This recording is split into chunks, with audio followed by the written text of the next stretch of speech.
11월 14일 워싱턴 포스트는 미국의 언론 자유에 관한 한국의 경고라는 제목의 칼럼에서 11월 11일 국무회의 중 대통령 이재명이 밝힌 차별, 혐오 표현 및 허위사실 유포에 대한 엄중 처벌 발언을 집중적으로 비판했습니다. 칼럼은 해당 발언이 얼핏 합리적으로 들릴 수 있으나 실제로는 무엇을 겨냥하고 있는가를 따져볼 필요가 있다고 강조했습니다. 특히 정부가 허위사실, 차별, 혐오라는 개념을 자의적으로 규정하게 될 경우 임의로 위반자를 체포, 투옥할 수 있는 구조가 만들어지며 이는 전체주의적 발상에 가깝다고 지적했습니다.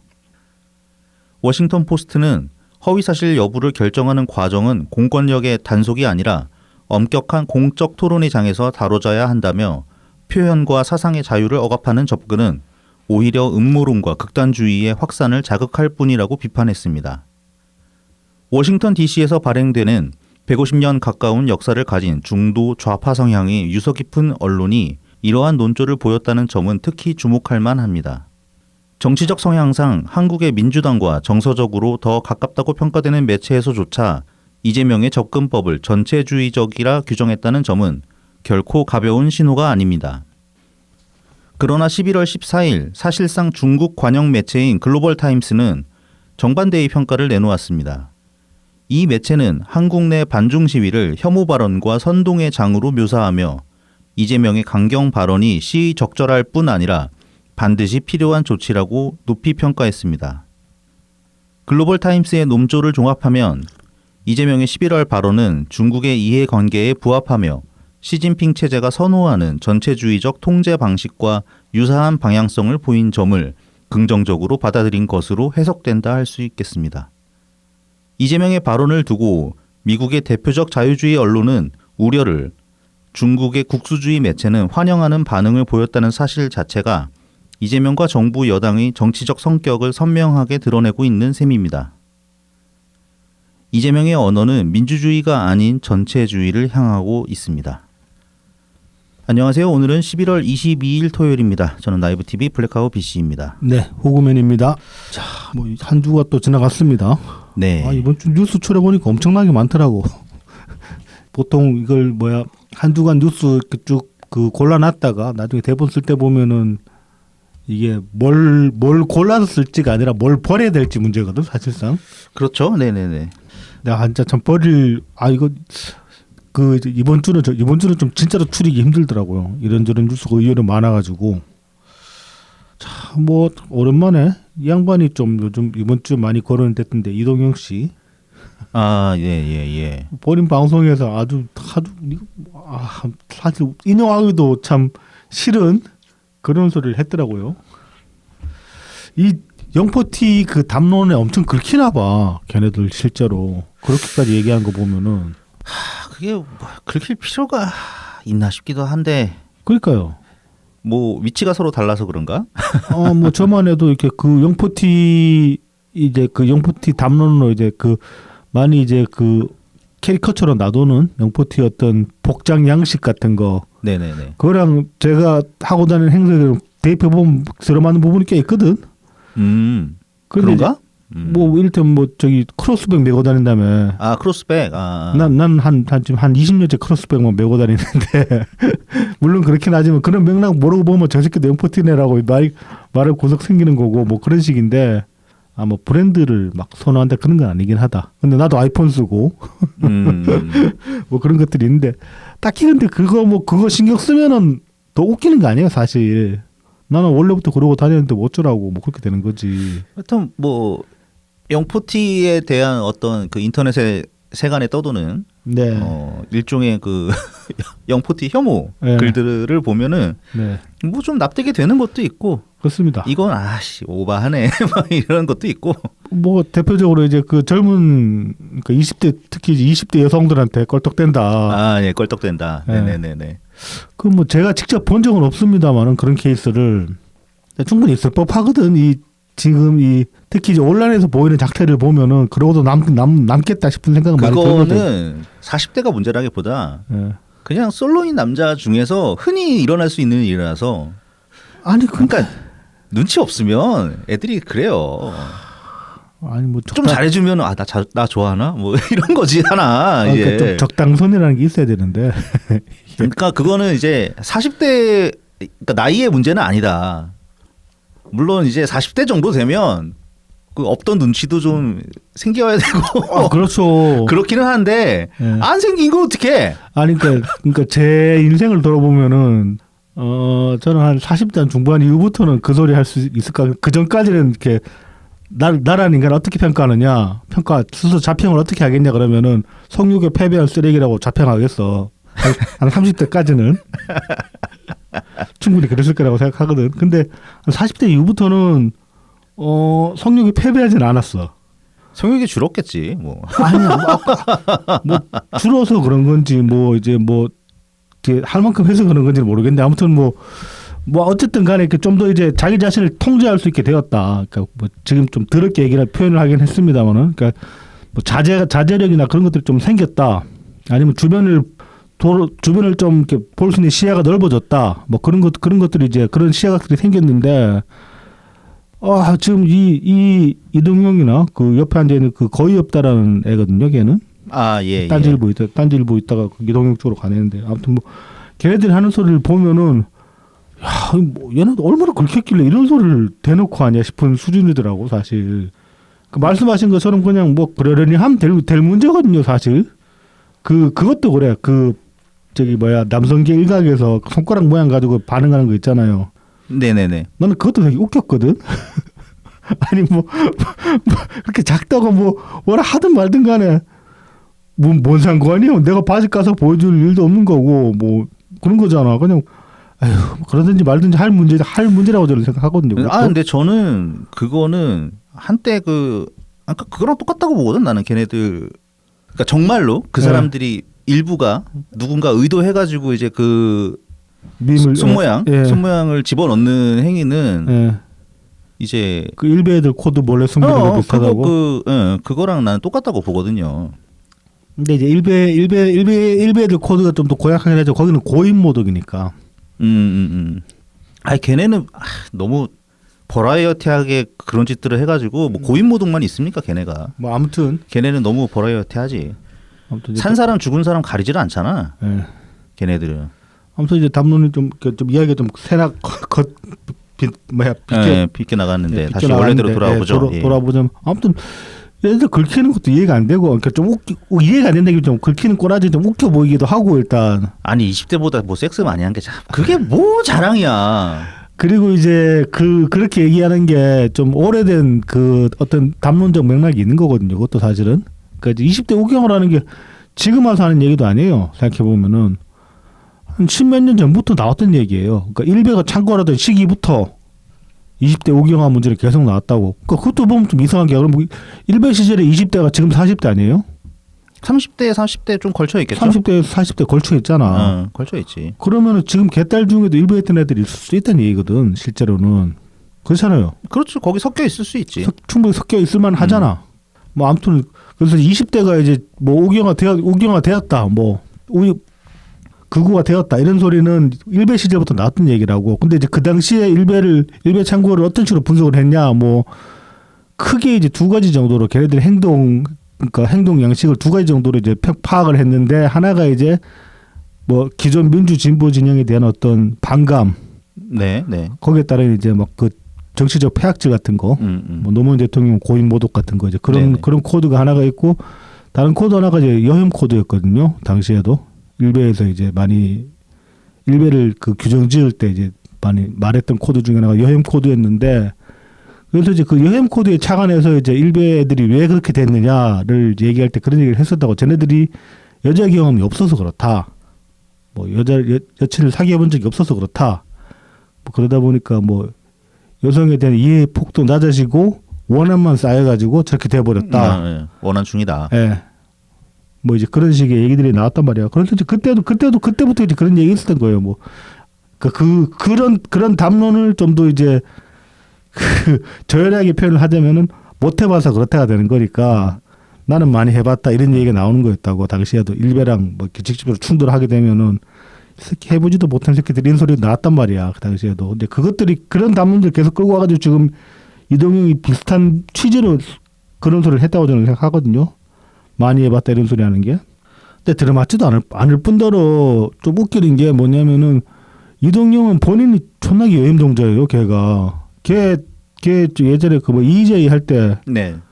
그 메갈리아 주제를 한 2회인가 에피소드 한 2-3개 만들었거든요. 있었던 것 같네. 네. 예. 그러면서 뭐 그 여행 코드로 막 연락이 어그로 끌어가지고 그때 엄청 장사질 해먹었었다고. 기본적으로 얘기한 것도 보면 좀 많이 제가 보기 좀 상식적이지 못한 면이 있어 보이거든요. 그런 점에서. 근데 그런 놈이 지금 뭐 여자랑 접점이 없어가지고 그렇게 됐다 이런 소리를 하는 거야 지금 걔네들한테 지금 2030한테. 이렇게 표현할 수 있을 것 같아. 그러니까 꼭 이건 일베에만 해당되는 건 아니죠. 예. 뭐 개딸일 수도 있고 예. 또 아니면은 이제 하여튼 이거를 더 큰 카테고리로 묶어내면 정치병자거든. 예. 정치병자들은 대인 관계 실패 사례가 맞는 것 같다. 그렇습니다. 예. 그러니까 뭐 연애고 뭐고 이런 게 아니라 뭐 섹스를 하고 안 하고 이게 아니라 예. 그냥 평소에 소통이 될까 이 사람이 일반인들과 보통의 사람들과 그렇습니다. 그런 부분으로 접근해야지. 뭐 거기에다가 뭐 진영을 대입하니까 뭐 저 새끼들은 뭐 섹스를 못 해봤고 진영에다가 지금 이제 그 저기 세대론까지 이제 세대 갈등까지 나오는 거죠. 그렇게 참 한심합니다. 어쨌든 간에 굳이 이제 비교하자면 걔네들이 연장자들이잖아. 지금 많이 해봤다고 말하는 걔네들이 연장자들이잖아. 그렇죠. 예. 애들 그러니까 뭐 걔네들 입장에서 보면 애들이잖아. 2030이 예. 애들한테 그런 소리 하면서 잘난 척하고 싶냐? 돈 자랑보다도 한심하잖아. 그렇지. 한심하지. 근데 돈, 아무튼 돈 자랑도 한심하다고 할 판에. 그러니까 이동영은 여러 가지로 보면 그동안 했던 발언들 보면은 자기 컴플렉스를 드러내가지고 자기 kom플렉스를 상대방한테 전이시키려는 그런 성향이 많이 보여요.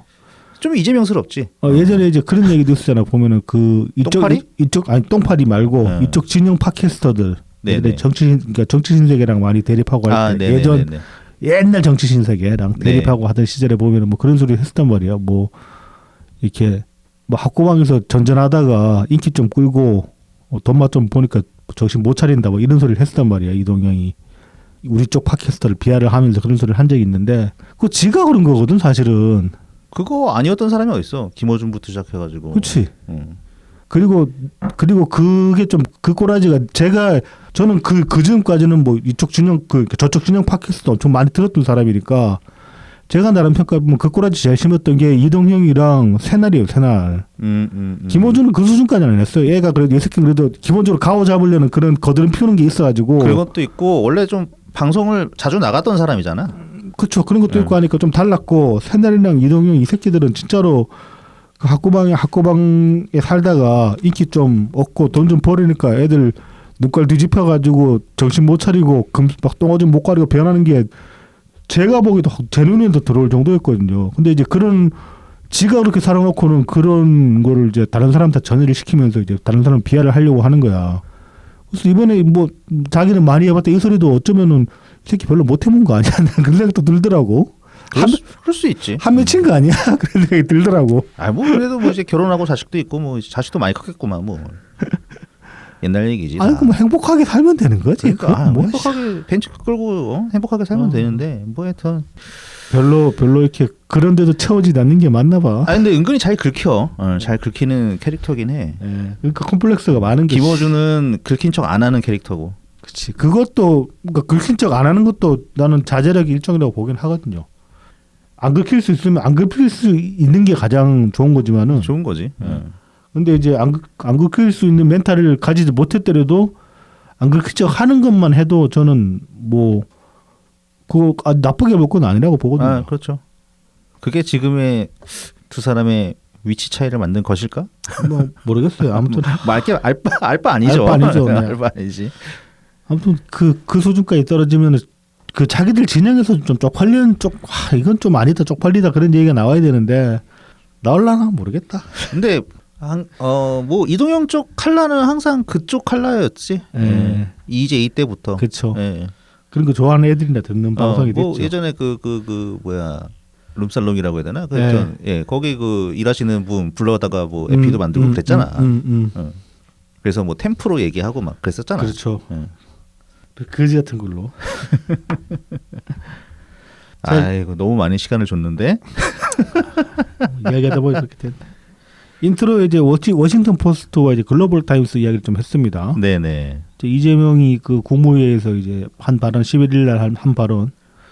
11일 날 이제 지난주에 저희도 11일 날 발언 잠깐 언급했는데 그때 언급했던 거는 그 사실적시 명예훼손 폐지하자. 아, 예, 그 얘기인데 그날 이제 그 얘기만 한 게 아니고 이런 얘기도 한 모양이더라고요. 네. 혐오 표현, 혐오 차별 표현, 강력 규제. 그다음에 허위 사실 유포도 강력 규제. 뭐 이런 이거 해야 된다고 뭐 조치를 취해야 된다. 이런 식으로 이제 행정부 그 강요들한테 이제 지시를 내린 거예요, 말하자면. 네. 그래서 지금 법안 곧 나올 것 같은데 관련해 가지고 이제 그래서 워싱턴 포스트가 굉장히 강경하게 이제 좀 아이고 저 이거 파시즘적이다 이렇게 이제 좀 강하게 비판을 한 상태입니다. 그리고 이제 이거에 이제 제가 인트로에 소개했던 이 워싱턴 포스트 칼럼과 이제 상반되는 내용의 보도를 한 이제 언론사가 있죠. 글로벌 타임스. 네네. 얘네는 이제 중국 매체고 중국에 이제 많이들 들어보셨을 황구15의 영자판이 글로벌 타임스입니다. 근데 이 황구15가 또 어떤 매체냐? 중국에 이제 그 공산당 기관지라고 할 수 있는 인민일보가 있어요. 네. 인민일보는 좀 점잖은, 그러니까 얘들 하는 결국 하는 소리는 예를 들어 그 막 개소리를 하긴 하는데 공산당 기관지니까 오죽하겠습니까? 공산당 찬양 일색이겠지만은 근데 이제 그래도 좀 논조 자체가 좀 그 전통적인 레가시 미디어의 어떤 성격이 충실한 점점 빼는 그런 논조인데 이 황구시모는 인민일보의 자매지거든요. 네, 자매지를 왜 만들었냐면은 인민일보는 그렇게 점잖게 말을 해야 점잖게밖에 말을 못 하는데 이거는 부족하단 말이야. 감정 배설용으로 하나 만들었나 보네. 특히 그렇죠. 이제 그래서 이제 그 황구시보 같은 경우는 내수용, 그다음에 이제 글로벌 타임스는 이제 해외용인데 아무튼 이제 황구시보는 인민일보랑 성격이 완전히 180도 달라요. 여기는 온갖 그 쌍소리 다 해대고 뭐 그다음에 기사랍시가 나온 게 뭐 음모론도 많고 허위 사실도 엄청나게 많이 유포하고 그런 진짜로 그 황색 언론 중에서도 최하급이라고 할 만한 그런 수준이거든요. 아무튼 이제 그런 매체에서 이 이재명의 발언을 굉장히 이제 긍정적으로 평가를 했다는 겁니다. 좀 웃기는 거죠. 한편으로 보면 이재명은 이제 그 발언에서 허위 사실 유포도 강력 처벌해야 된다 그랬거든요. 그래서 근데 이제 글로벌 타임스 지들은 그 글로벌 타임스가 허위사실 유포를 전하게 하는 매체인데 허위사실 유포 강력 처벌해야 된다는 그 말을 환영한 거야. 이게 좀 이상해. 물론 이제 그 규제의 칼날이 자기들한테까지 갈 일은 없으니까 그렇게 얘기하는 거긴 하겠지만은 좀 웃기는 꼬라지다. 뭐 이재명이 결국 이제 이런 얘기를 한 것도 그 반중 시위 때문에 이런 얘기를 꺼낸 게 크잖아요, 사실. 그렇죠. 네네. 그동안 이재명 비판은 우리가 그렇게 했어도 뭐 이렇게까지 얘기한 적은 없었는데 물론 이제 이 말 때문에 꼭 그런 건 아니지만은 이제 지난주에도 말씀드렸지만 이날 이제 그 박주영 칼럼니스트 네. 경찰 조사도 받으시고 했는데 이 법안이 만약에 발의가 되고 통과가 돼버리면 그런 일들이 더 많아지지 않을까, 더 빡세지지 않을까. 왜냐하면은 이거는 그 이제 인터뷰 글에서도 짚어 말씀드렸습니다만은 그냥 이재명이 허위 사실 아니야 이래버리면 허위 사실 돼버리는 거야. 이거 혐오 아니야 그러면 혐오 돼버리는 거고. 그래서 굉장히 위험하다 이 발상 자체가. 물론 이제 이런 것들은 어떤 규제가 필요하긴 한데 워싱턴 포스트에서 이제 말한 해법 특히 이제 허위 사실 같은 경우는 좀 엄격한 토론을 통해서 이제 걸러야 된다. 원론적으로 맞는 얘기고 미국 시스템은 실제로 그렇게 돌아가고 있잖아요. 네네. 특히 이제 그 선거판에서 TV 토론할 때 바로 밑에 팩트 체킹 들어가니까 팩트 체킹 하되 네. 후보자들은 정말 아무 말 다 해도 되지. 네. 아무 말 다 해도 되는데 대신 팩트 체킹을 실시간으로 바리바리 해가지고. 하긴 지금은 우리도 그거 하려면 할 수 있을 것 같긴 해. 지금은 뭐 검색 엔진도 더 발달했고 AI도 이제 충분히 따라왔으니까. 그럼요. 네. 체킹하는 거 문제가 될 것 같지는 않은데. 모르겠습니다. 저는 좀 규제가 필요하다고 보는 쪽이긴 하거든요. 하는데 이제 물론 이제 그 워싱턴 포스트에서 짚은 것처럼 이걸 그러면은 어디까지를 혐오라고 규정할 거고 뭐 가짜 뉴스는 어떤 식으로 규정할 거냐 이거는 좀 어려운 부분이 있습니다. 그러니까 그런 그 가이드라인을 어떻게 설정할 것인가. 그 점에서 본다면은 원론적으로는 토론을 하는 게 맞다. 저도 뭐 그렇게 생각하게 되기는 합니다. 좀 생각해볼 지점이 있는 부분이고 어찌됐거나 이재명이 이 얘기 꺼낸 거는 굉장히 위험하다 현재로서는. 그렇죠. 이제 좀 마음에 안 들면 다 잡아들일 수 있는 어떤 구실을 만드는 셈이 되는 거니까. 이틀막 할 수 있게 되는 거죠. 그렇죠. 벌써부터 그러고 있는데 이미 그러고 있는데 이제 더 심하게 되는 거지. 지금 헌법수호 무슨 TF? 예. 공무원들 법률 들어가려고 하잖아요, 사실상. 네, 휴대폰, 노트북 제출하게 네. 해서 그냥 잠시 들여다보는 것뿐이다라고 했죠. 김민석이 그런 소리를 했는데 이제 어느 분이 그런 말씀하셨더라고. 김민석 이 새끼는 그 국회 국무총리 후보 인사청문회 때 청문회 때 자기 관련 자료들 제출도 안 했잖아. 거의 안 했죠. 안 해놓고서는 무슨 남의 스마트폰 들여다보는 건 아무것도 아닌 것처럼 그렇게 얘기를 하나. 설선수범 안 하니까 계속 그런 뭘 하겠다 그래도 계속 반발이 나올 수밖에 없는 거죠, 사실. 자, 이거 이제 일전에도 한번 말씀드렸던 거, 여의도에 이제 중국인들이 단체로 군복 입고 이렇게 도열해가지고 제식 훈련하는 것 같은 영상이 나돌았다. 이게 이제 처음에는 그래서 이거 조작 아니냐 그런 얘기 많이 나왔단 말이죠. 그래서 결국은 이제 이거를 지상파 언론에서까지 물었어요. 그래서 최근에는 SBS에서 이걸 보도를 했거든요. 그래서 네네. 이제 좀 크로스 체킹을 했는데 이거 이제 사실로 밝혀졌고 이거를 이제 주최 측이 어디냐면은 한국문화교류사업단과 중국 건강걷기체육협회라고 합니다. 이 한국문화교류사업단이라는 데는 인천에 사무실이 있거든요. 사무실에 민간단체고. 네네. 중국 건강걷기체육협회 여기는 중국 단체겠죠. 그래서 이제 주최 측이 이제 해명한 거는 이게 이제 이거 좀 말이 안 되는 것 같은데 이제 군복처럼 보이는 옷이 군복이 아니고 그냥 단체복이었다. 그런 식으로 얘기하겠죠. 예. 네. 그리고 이제 관광객들이 그냥 걷는 행사였다. 무슨 관광객들이 걷는 행사인데 깃발 들고 그렇게 누가 그따구로 걸어. 즉각 보행하고 그러나 아무튼 이제 그런 식으로 해명을 했고 서울시는 이제 뒤늦게 이거 우린 승인한 바도 없는데 이런 식으로 행사가 진행됐다 그러면서 이제 앞으로는 승인 절차를 엄격하게 관리하겠다. 순찰을 강화하겠다 이렇게 얘기를 했습니다. 근데 여기서 이제 제가 좀 주목한 건 이거예요. 이 한국문화교류사업단 뭐 하는 데냐 싶어가지고 찾아보니까 홈페이지가 있더라고요. 2011년에 설립된 단체예요, 여기가. 네네. 그래가지고 이제 지금까지 계속 활동을 해오고 있는데 민간 단체고 인천시에서 좀 지원을 해주는 것 같아요. 지금으로 봐서는. 그래서 이제 한국문화교류사업단이니까 그 단체 이름만 보면은 그냥 해외 여러 국가들이랑 교류를 하는 그런 단체이지 않는가. 문화적으로 그렇게 연상이 되지 않습니까, 단체 이름이? 네네.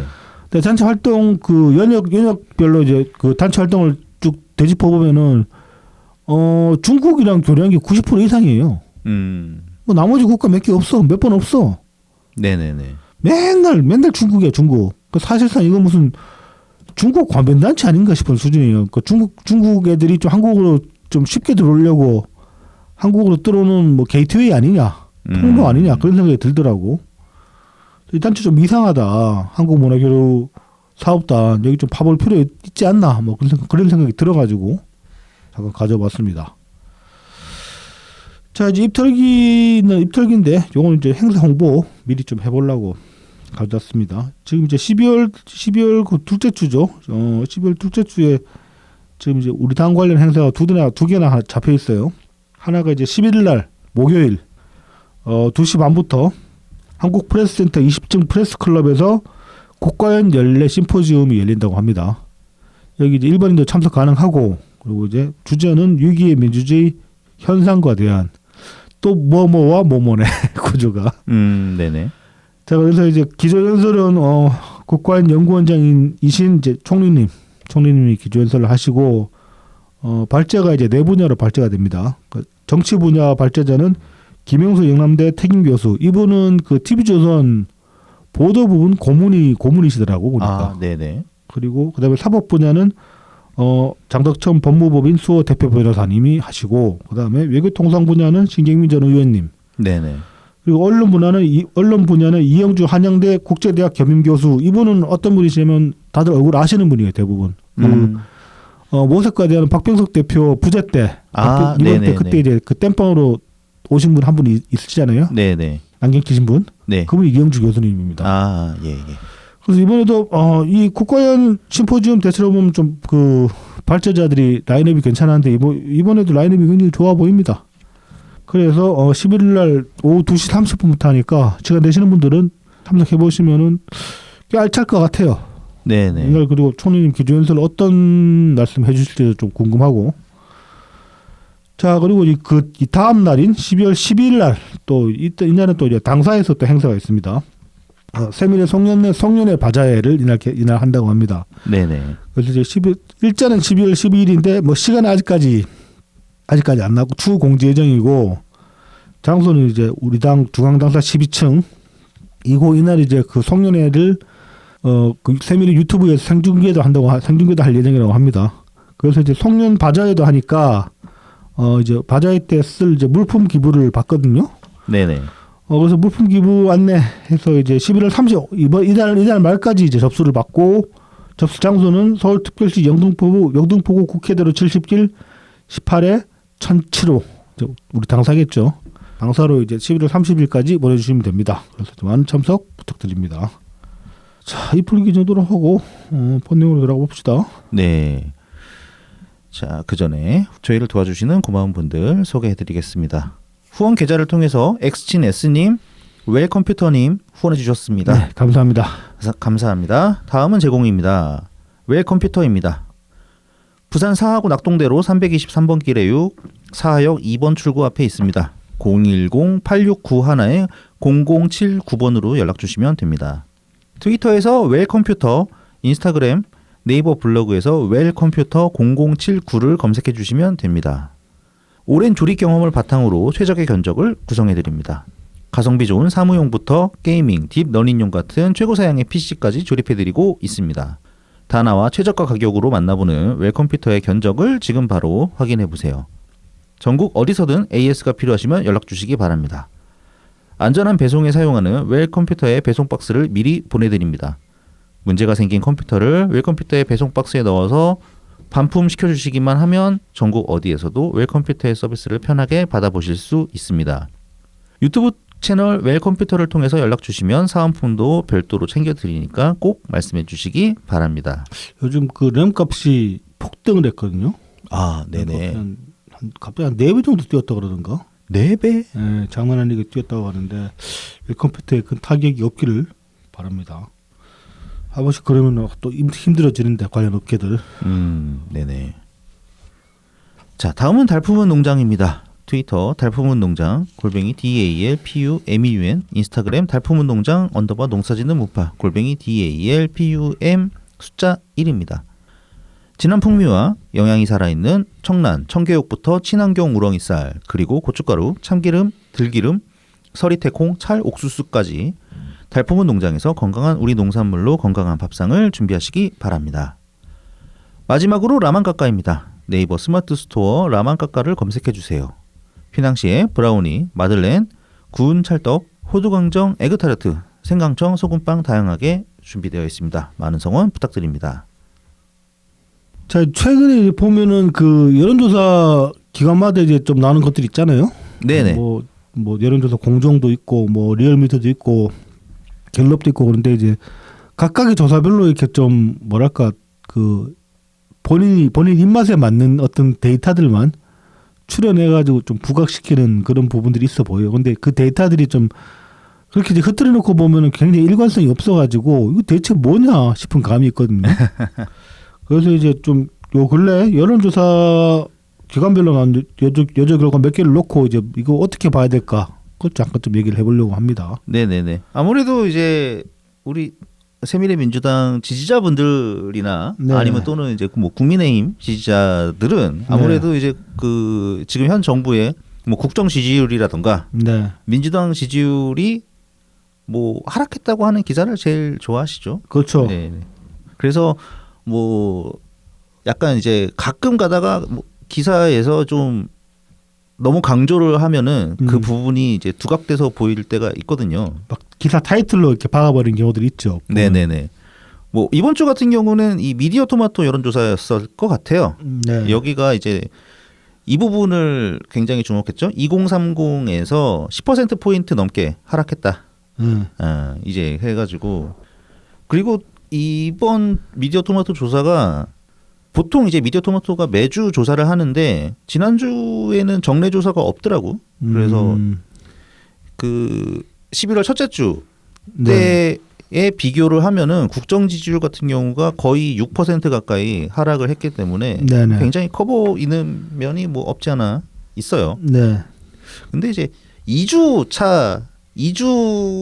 동안 하락한 거라고 생각을 하면 뭐 한 평균 3%씩 빠졌다고 생각하면은 그렇게 아주 애매해요. 그러니까 막 엄청 많이 빠졌냐? 네. 좀 애매하다. 네네. 애매하다.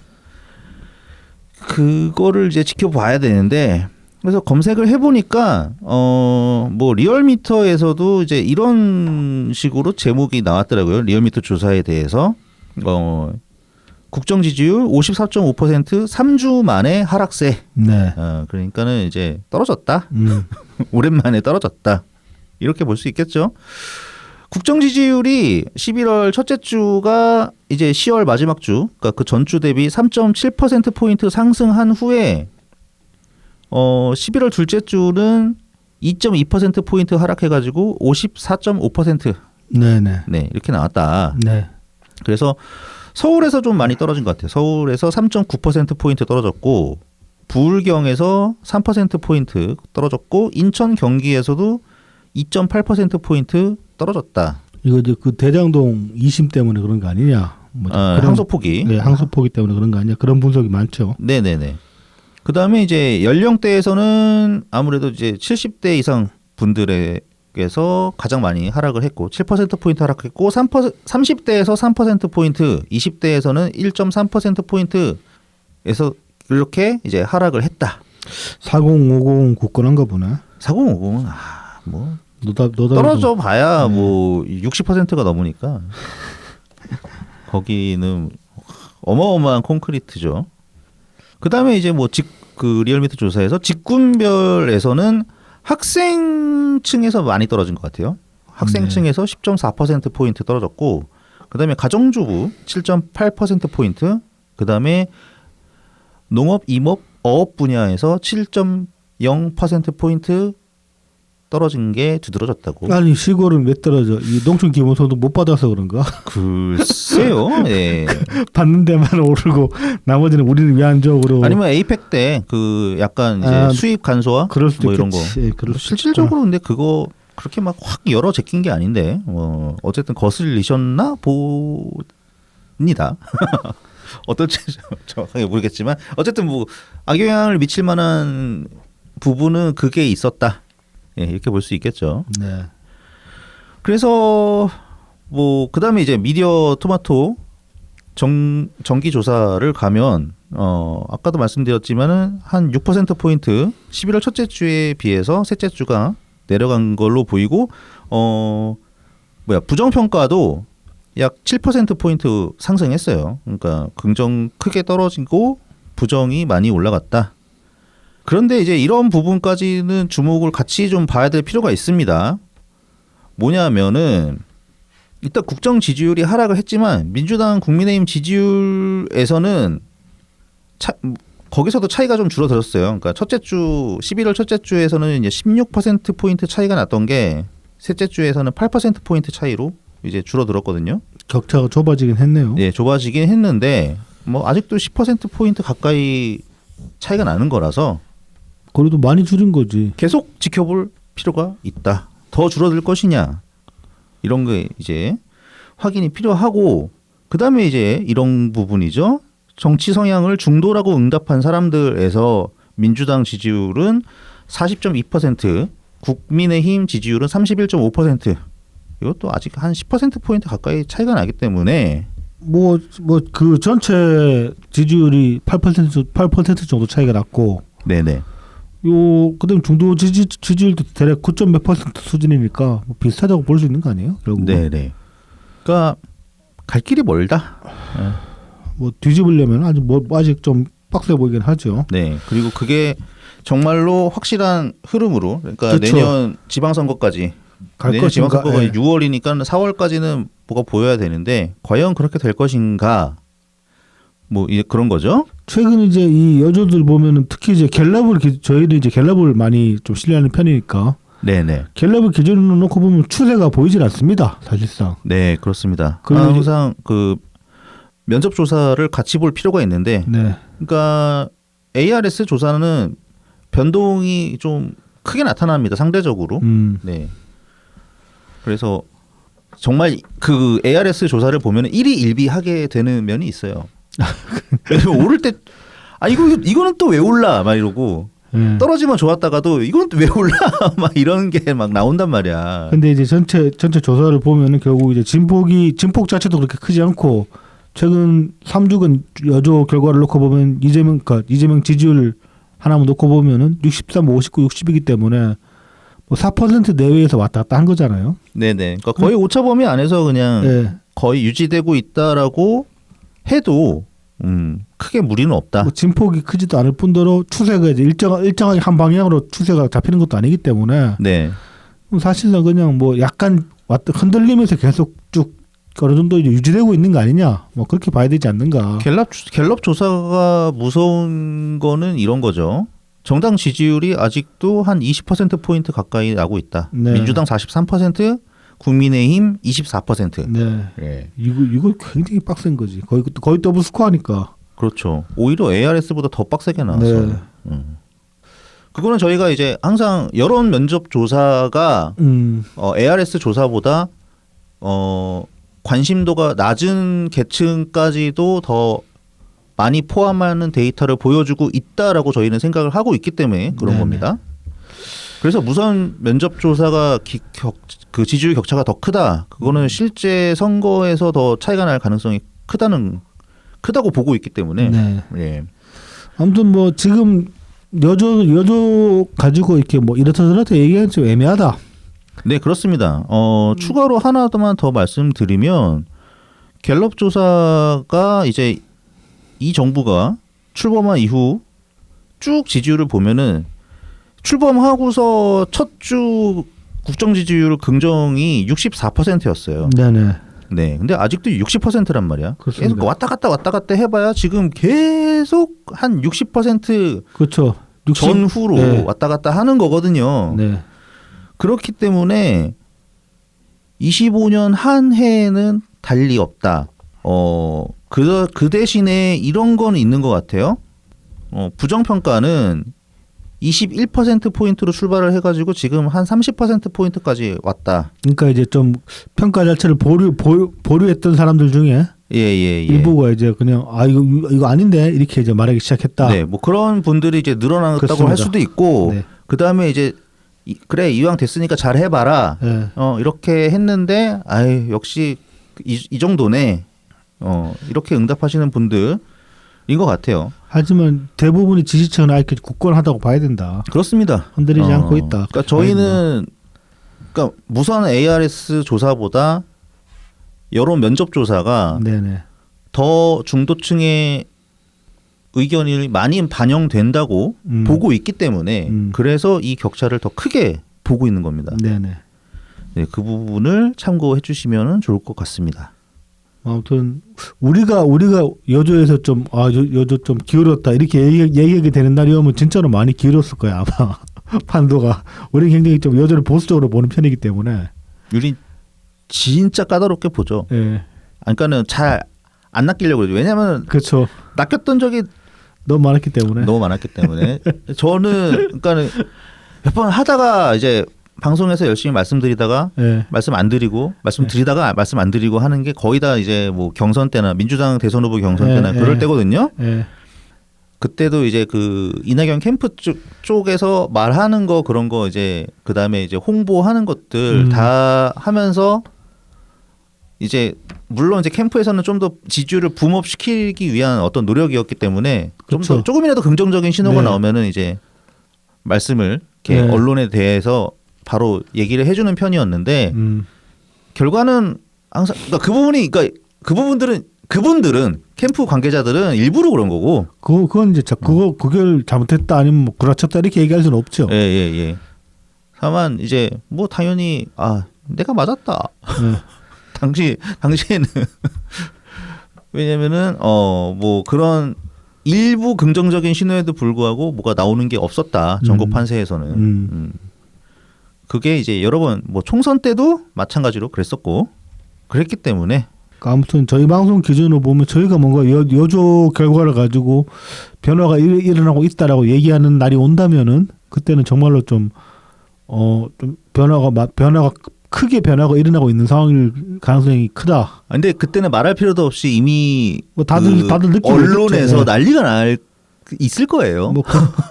그럴 수도 있겠죠. 네네네. 자, 이번 주에 이제 그 총리님이 오랜만에 그 이제 방송에 출연을 하셨어요. 네네. 물론 유튜브 콘텐츠긴 합니다만 그 TV조선 유병수의 강펀치 여기서 출연을 하셔가지고 인터뷰를 하셨는데 이날 이제 이런 말씀을 하셨습니다. 국가주도 범죄행위다라고 이제 이 대장동 개발 비리 1심 검찰 항소 포기 외압 논란에 대해서 이걸 이제 이렇게 규정을 하셨습니다. 뭐 세상에 국가가 나서가지고 범죄자를 도와주는 나라가 어디에 있냐? 그렇죠. 뭐 이런 나라가 세상에 이걸 어떻게 나라라고 얘기를 할 수가 있냐고 사실. 뭐 이명박 때 그렇게 지랄을 하더니만은 이건 이제 이명박이 비할 수준이 아니잖아. 이거는 진짜로. 이게 정말 웃긴 겁니다. 왜냐하면은 이재명이 뭐 걸려 있는지 안 걸려 있는지 모르잖아 아직. 그렇죠. 자기들 본인들 말에 따르면 더 그렇잖아. 재판이 멈춰 있고. 그런데 뭐 그리고 이재명은 그 얘기도 했잖아. 몸통이 윤석열이다. 뭐 그리고 뭐 국민의힘이다. 그러면 더 빡세게 추징해야지. 그리고 개딸들은 몸통이 이낙연이라며. 그래 뭐 그렇게 봐도 해야지. 근데 왜 안 해? 그러니까 왜 안 해? 나 참 이해할 수가 없네. 이 사람들의 행동 양태가 이상합니다. 그렇습니다. 앞뒤가 안 맞지. 예. 앞뒤가 안 맞는데 앞뒤가 안 맞다는 걸 자기들 진영 내부적으로 아무도 지적을 안 해. 그러니까 안 이상한가? 그게 실제 머리 안에서 논리가 그렇게 돌아가고 있으면은 머리 터질 것 같은데 뭐 잘들 살아 계십니다. 아무렇지도 않은 말들을 그렇게 막 그러게 말이죠. SNS에 하면서.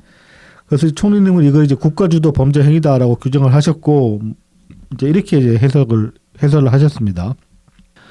조금 더 큰 눈으로 보면 사법제도 해체의 길로 들어선 것이다. 그래서 이제 간단히 압축하면 이렇다. 1심에서 검찰은 민간 개발업자들의 부당이득이 7,880억여 원이라고 봤다. 검찰은 그중 473억 원만 추정한다고 판결했다. 검찰로서는 당연히 범죄자들에게 어마어마한 돈을 줄 수 없다고 2심 가서 따져보려 할 텐데 누군가의 외압에 의해 그걸 포기하게 됐다. 그렇죠. 이걸 뭐 어떻게 합리화를 시킬 수가 있냐고. 그러니까 뭐 저기 정성호 나와서 뭐 개소리하고 뭐 저기 정청래가 개소리하고 누가 개소리를 해본들 납득이 안 되잖아 이거는. 그리고 말씀하신 것처럼 그 원흉이 뭐 윤석열이면 내란청산 이질을 하면서라도 돈 다 환수해야 되는 거 아니야? 그렇죠. 아니면은 또 개딸들 말하는 것처럼 그 뭐 수박 척결을 위해서라도 이낙연이 몸통이라면 수박 척결을 위해서라도 이 돈 다 환수를 해야지. 왜 이게 냅두는데 아무 말 안 하고 있냐고. 말이 안 되는 소리죠. 자, 이와 관련해 가지고 이제 11월 18일 날 나경원 의원이 이제 법안을 하나 발의할 예정이라고 그렇게 이제 보도가 나왔는데 대장동 개발 비리 사건의 범죄 수익을 소급해 환수하는 내용을 담은 대장동 범죄 수익 환수에 관한 특별법을 대표 발의할 예정이다. 이렇게 그렇습니다. 이렇게 얘기를 했고 몸통인데. 그래서 이제 나경원 의원이 이렇게 촉구를 했습니다. 이재명 민주당 정권은 대장동 사건 공범 일당의 8천억 원 도둑질 범죄 수익을 환수하기 위한 입법에 협조해야 한다. 당연하죠. 그렇죠. 네네. 더구나 이게 다시 말씀드리지만 내란 척결을 위해서든 뭐 수박 척결을 위해서든 당신들이 주장하는 게 그거니까 하자고 해보자고. 그렇습니다. 네네. 자, 그리고 뭐 이와 관련해서 경실련에서 성명서가 다 나왔어요. 경실련 같은 경우는 사실 친민주당 성향이라고 볼 수 있는 단체 아니겠습니까? 진보 성향 시민 단체죠. 네, 그렇죠. 오랫동안. 오랫동안 네네. 그랬는데 이 경실련이 봐도 이거는 이건 좀 이렇게 되는 거야. 그래서 노만석 전 검찰총장 직무대행이 항소 포기 논란의 경위를 설명하지 않은 채 퇴임해 진실 규명이 이루어지지 못했다. 그래서 이제 대통령과 법무부 개입 여부를 밝히기 위한 국정조사가 필요하다. 그리고 여당 중에서 대장동 검찰의 대장동 수사 과정에 증거 왜곡이 있었다는 주장도 나오는 만큼 명확한 진상 파악을 위해 독립적인 진상조사가 필요하다. 다 하자고 그래. 그래. 네. 의혹을 다 해결하자는 거 그쵸. 아닙니까? 네네. 대장동 털고 가자고. 저 윤석열이 수개인데 털고 와야지. 아니 이낙연이 수개인데 털고 와야지. 왜 안 해? 하자니까. 자, 근데 이와 관련해 가지고 지금 이 정부의 스탠스를 보여주는 이제 행동이 나오는데 이거예요. 박철호 대검찰청 반부패 부장 이 양반이 이제 항소 포기를 결정하는 핵심 지휘 라인에 있었다고 합니다. 그런데 이 양반이 대검이니까. 이 양반이 지금 이제 중앙지검장으로 이제 영전이 됐어요. 중앙지검장이 사퇴를 했잖아요. 이번에 네. 항소 포기 네네. 때문에. 네. 그 자리에 그냥 앉힌 겁니다. 그래서 쏙 집어넣었어요. 네. 뭐 이 양반은 그래서 그냥 다 없던 걸로 하고 네. 좋게 좋게 갑시다. 그러니까 왜냐하면 왜 검사장들 평검사로 만들어 버린다 막 이런 얘기 나오고 막 그랬잖아요. 민주당에서 항명이라고. 지금 18명 그래서 법사위에서 고발했잖아요. 예, 뭐 그래서 그렇게 해버린다고 하는데 뭐 이 양반은 검찰 다 망가뜨릴 일 있나 좋게 좋게 갑시다 이렇게 나왔어. 비겁한 놈이지 근데 그래봐야. 그렇죠. 이 박철호 뭐 이 반부패 부장 네. 뭐 이 사람 평가에 대해서 굉장히 이제 추미애 라인이라는 것 같은데. 친추미애다, 네. 친애미추다 뭐 이런데 또 정상일 리가 없을 것 같은데. 제정신으로 친추미애 라인을 할 수 있을 리가. 그러게. 상당히 좀 위험해 보이는데 정신 상태가. 네. 자, 뭐 이래서 이제 뭐 국가주도 범죄다. 국가주도 범죄라고 말하는데 사실 무리가 없죠. 그리고 이런 것들이 하나하나 누적되다 보니까 그 워싱턴 포스트에서 굉장히 그 비판적인 칼럼을 낸 것도 단순히 이재명 발언 그 하나만 가지고 그러지는 않았을 거란 말입니다. 이를테면 이재명이 뭐 일반적으로 뭐 상식적인 민주주의자의 면모를 보여왔다면은 그 발언의 뉘앙스를 다르게 받아들였겠죠. 적어도 이거를 어떤 포갑의 수단으로 삼으려고 그렇게 말하는 게 아니다. 정말로 인권 파괴가 이루어지고 뭐 차별과 혐오가 난무를 하니까 거기에 대한 강경책을 내세운 것이다. 뭐 이렇게 평가를 했겠죠. 한국의 정치사에 네. 뭐 어느 나라에서도 사실 정부는 굉장히 힘이 강한 그렇죠. 권력 기관이긴 하지만 한국에서는 정말 그 정부의 영향력이 매우 크거든요. 네. 그거는 역사적으로 단 한 번도 아니었던 적이 없다고 할 수도 있겠습니다. 물론 많이 내려놓긴 했지만 우리는 항상 중앙 집권 체제가 굉장히 강하게 유지되는 국가 체제를 계속 이어오고 있었죠. 그동안에도. 네.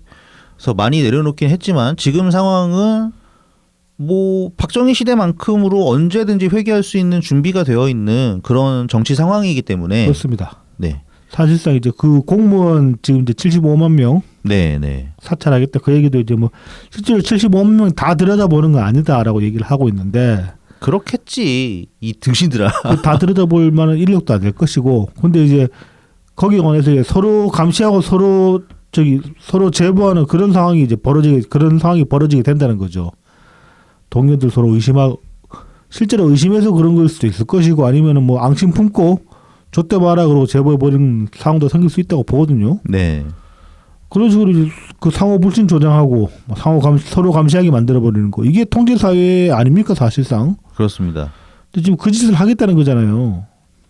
그리고 이제 그 와중에 법적으로 좀 더 이제 뭐 법적인 근거를 만들기 위해서 지금 하는 짓거리 아니냐 이 혐오차별 네네. 허위사실유포 관한 법.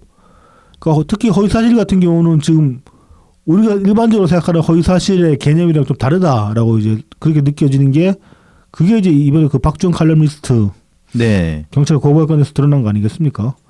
이걸 어떻게 허위사실 유포로 엮을 수 있지라고 이제 우리는 생각을 했는데 그렇게 엮었으니까 그 논리가 도저히 이해가 안 되는데 그렇죠. 네네. 근데 이제 그런 식으로 좀 비판적인 뭐 글이나 발언들을 다 싸잡아서 허위사실 유포라고 지금 이제 엮어버릴 수 있다는 걸 이제 보여준 거기 때문에 이미 민주당에서 이 법안이 통과되면은 진짜로 우리 다 이제 우리 방송도 진짜 위험해질지 모른다니까. 그렇죠. 네. 그럴 수도 있죠. 네. 네.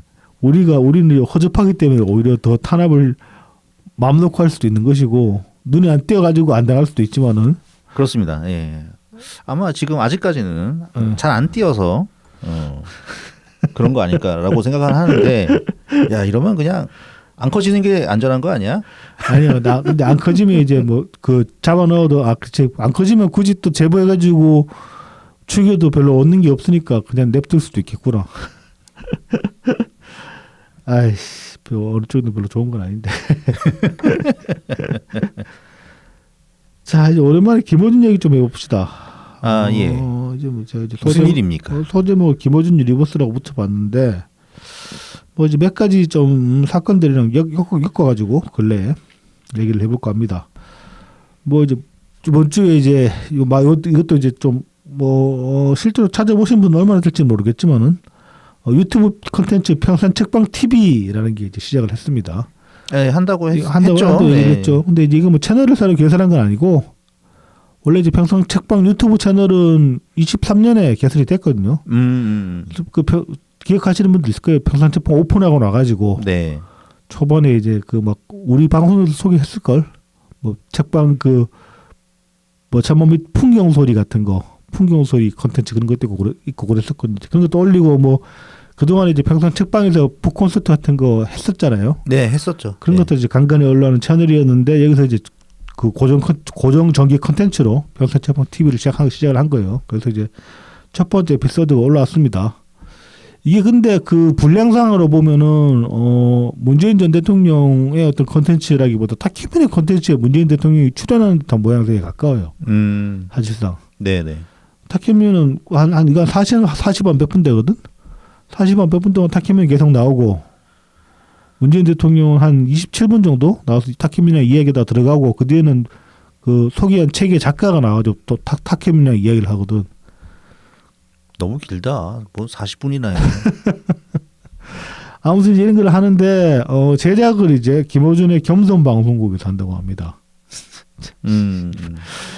딴지는 내다버리고 이제 겸손으로 바꿨나 봐. 뭐 겸손은 힘들어 그러더니만은. 아니면은 이제 아예 그냥 따로따로 하나 모르겠다. 그냥 이름을 바꾼 건지. 그 예전에 뭐 딴지 라디오, 딴지 방송국이었는데. 그러니까 왜 뉴스공장은 채널이 따로 있잖아요. 걔네 그 겸공이라고 부르는. 네. 그다음에 그러니까 딴지 방송국 채널로 올라가는 게 아니고. 그러면서 새로 그러니까 뉴스공장 그 팀이겠구나. 네, 그냥 그렇게 되겠구나. 네. 네네네. 아무튼 뭐 겸손 방송국에서 한다고 합니다. 그러니까 이거 지금 이제 이 평산 책방 TV는 사실상 김어준 유니버스에 속해 있다고 볼 수 있는 거예요. 이렇게 보면은. 그렇게 되죠. 예. 그리고 이제 뭐 저기 메인 진행자가 탁현민이니까 또. 탁현민도 자기 그 방송 진행 욕심 엄청나게 있는 인간이었거든 사실. 네네. 나컴스 시절부터 보면 좀 들이대 기웃대는 그런 게 뭐였는데. 관종이지 이 양반도. 이제 뭐 이런 걸 한다고 합니다. 근데 이제 참 보면 그 한편으로 좀 애잔한 게 이 이제 컨텐츠가 하나 올라왔잖아요. 근데 여기 이제 리플이 엄청나게 달리긴 했어. 근데 한 90%가 악플이야. 네네. 다 여기야 다요. 긍정적인 리플을 진짜 찾기 힘듭니다. 그리고 그 악플이 지금 이제 뭐 좀 국힘지 전통적인 그 우파 정치 진영 그쪽 지지자들도 있고 또 개딸들도 엄청나게 또 몰려와서 이제 욕을 하고 있는 거예요 지금. 네, 다들 하는 얘기는 또 비슷해요. 보면은 뭐 잊혀지고 싶다 그래놓고 왜 이렇게 자꾸 드러내냐. 네네. 안 잊혀지려고 발악을 하냐 뭐 그런 얘기부터 해가지고. 나도 이제 솔직히 좀 이해가 안 되는데 뭐 하자는 거지 그런 생각이 좀 들어요. 그러니까 이게 늦바람이 무서운 거야 이게. 아니 뭐 그 책방 하면서 사람들 맨날 찾아오잖아. 외로울 일도 없잖아. 그래서 이제 이걸 좀 정치적으로 좀 해석을 하지 않을 수가 없게 되는 거야.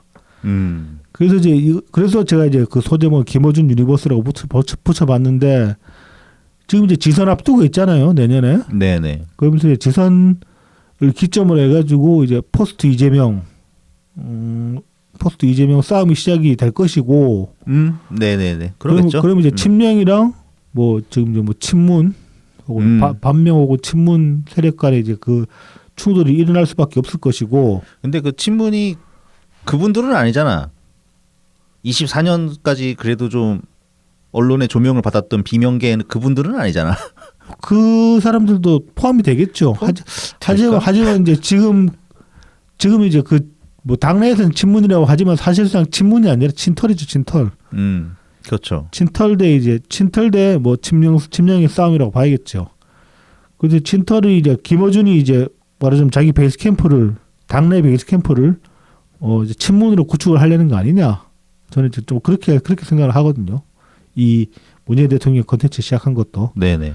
여기서 이제 뭐 작가 소개 빌미로 해가지고 이런저런 인사들 불러서 이야기 들어보면서 뭐 김경수 같은 애들 불러가지고 한번 이야기 들어볼 수도 있는 거잖아. 그렇죠. 네. 그리고 뭐 외부에서 하면 조국도 불러가지고 이야기 들어볼 수 있는 거잖아. 네네.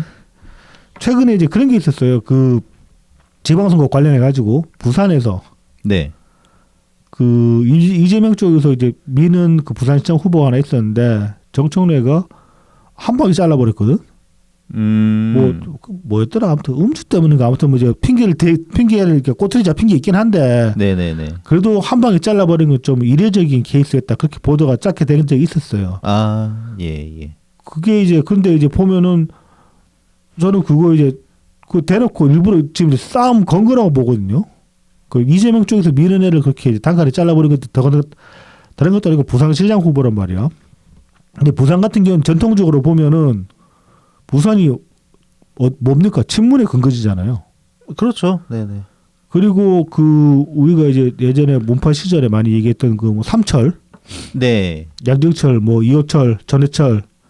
그리고 전해철은 사실상 아무것도 아닌데 그 이상하게 어떻게 보면 그냥 이름 끝자가 철자라서 낑긴 거나 마찬가지고 사실상. 그래도 뭐 일단 비서실에 있었잖아. 있었다 하는데 비서실 다른 인사랑 비교해도 딱히 비중이 큰 게 아니었다는 거죠.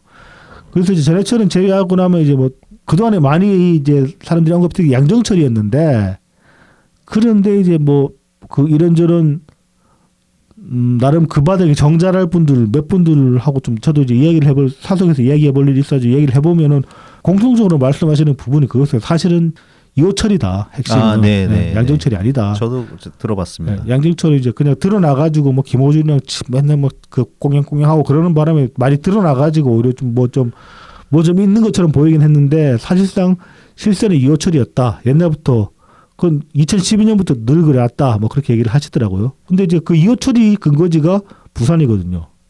그러면은 민주당에서 부산시장 후보를 내세운다. 그럼 누구 손을 타는 게 맞겠어? 이호철 손을 타겠지. 그렇죠. 이호철 손을 타야 되는데 이재명이 직접 꽂으려고 했단 말이야. 근데 정청래가 그걸 쳐내버렸다고. 그래 버리면은 이거는 사실상 야 민주당 주도권은 더 이상 너한테 있는 게 아니야. 이렇게 선전포고한 거랑 마찬가지가 되는 거거든요.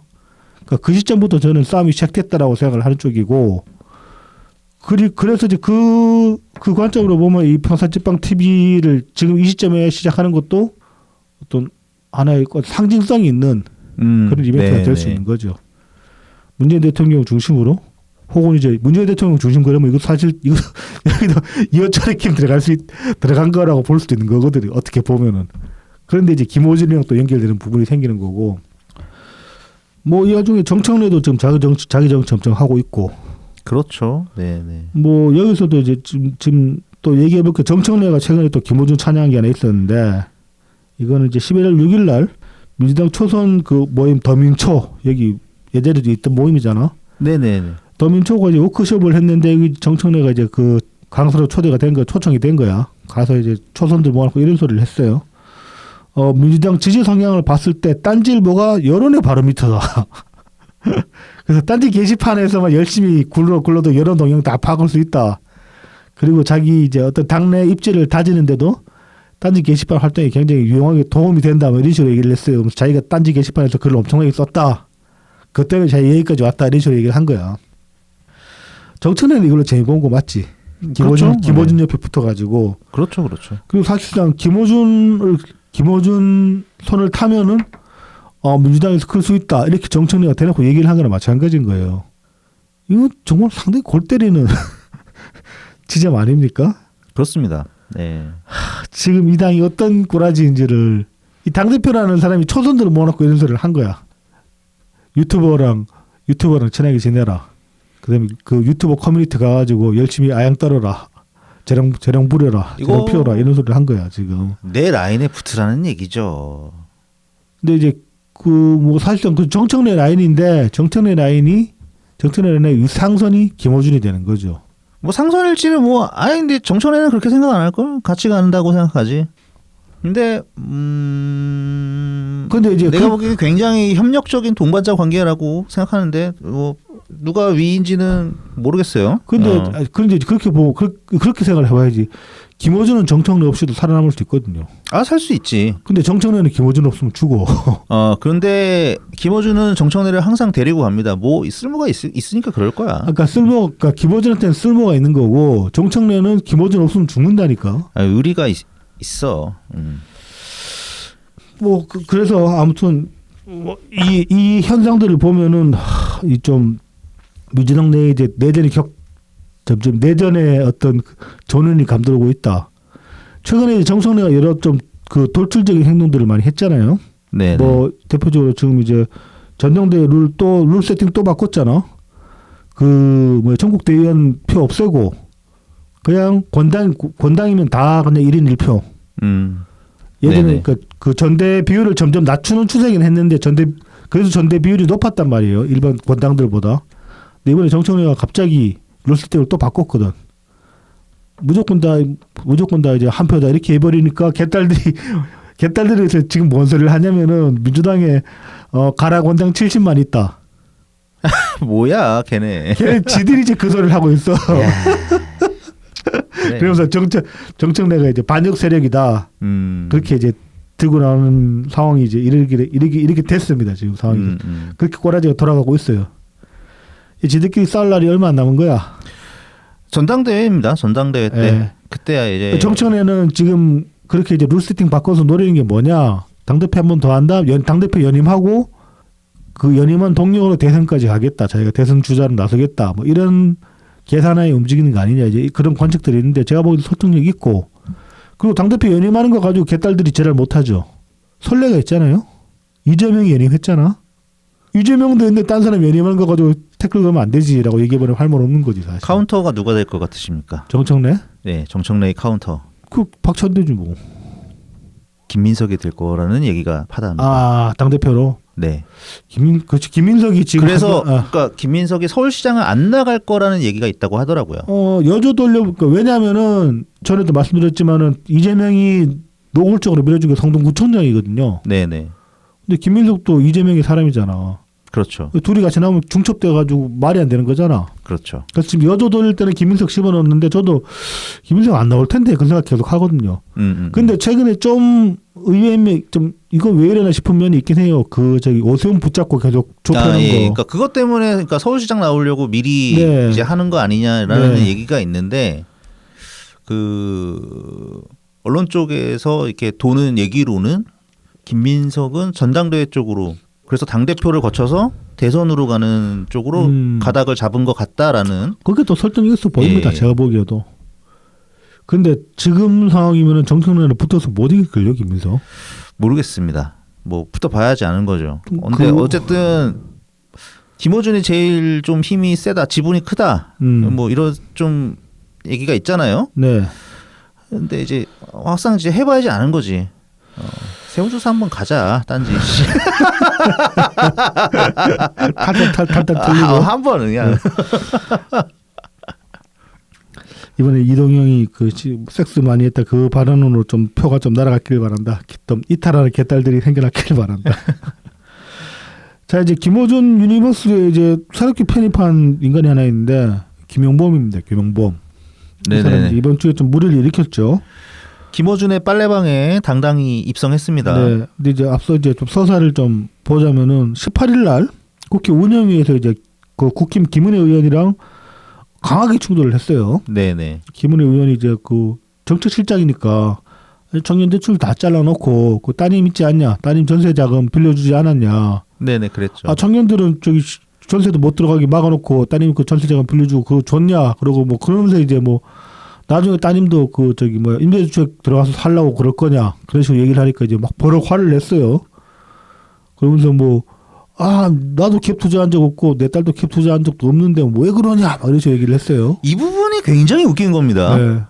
그러니까 대출을 너무 쪼여가지고 네. 청년들이 힘든데 네. 네 딸은 네가 돈 빌려줘서 네. 괜찮은데 전세 아파트 들어가 살고 있지 않냐. 네. 그냥 이걸 지적한 거거든. 그렇죠. 그런데 갑자기 갭 투자 아니다 막 하면서 막 그러니까, 열을 썽을 내는 거야. 이게 나는 너무 이상했어요. 아니 갭 투자 말 한마디도 안 나왔는데 네. 막 뭐 다 뒤집어 엎어버릴 것 마냥 나 갭 투자 안 했어. 내 딸도 갭 투자 아니야. 그러니까 이렇게 버럭하면서 이제 하는 소리가 이런 거예요. 뭐 우리 딸을 거명해서 꼭 그렇게까지 할 필요가 없고 지금 생애 최초나 청년들을 위해 대출 줄인 거 없다. 이 거짓말이죠.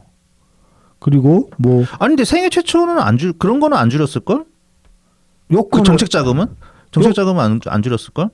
이것도 지금 근데 생애 최초랑 이 자금들 지금 올해 다 마감돼 가지고 예산 자체가 줄었을 걸요. 지금 내가 알기로는. 그리고 뭐 이전 정부에서 너무나 방만하게 운영된 것을 뭐 6.27 대책 때 정리한 것뿐이다. 뭐 이렇게 가족을 엮어서 그렇게 말씀하시는 이렇게 얘기를 했어요. 그러면서 뭐 자기 딸이 공직자 아버지도 가지고 평생 눈치 보고 살았는데 무슨 갭 투자한 이런 식으로 얘기를 했는데. 아니 그러니까 갭 투자 말을 안 했다니까. 김은혜가 갭 투자라는 표현을 꺼내지를 않았어. 혼자 괜히 그러죠. 그러니까 너무 이상해. 나는 이게. 굳이 이제 이 양반 그 부동산 관련해서 얘기를 하자면 갭 투자는 아니에요. 근데 뭐냐 딱지 전매지.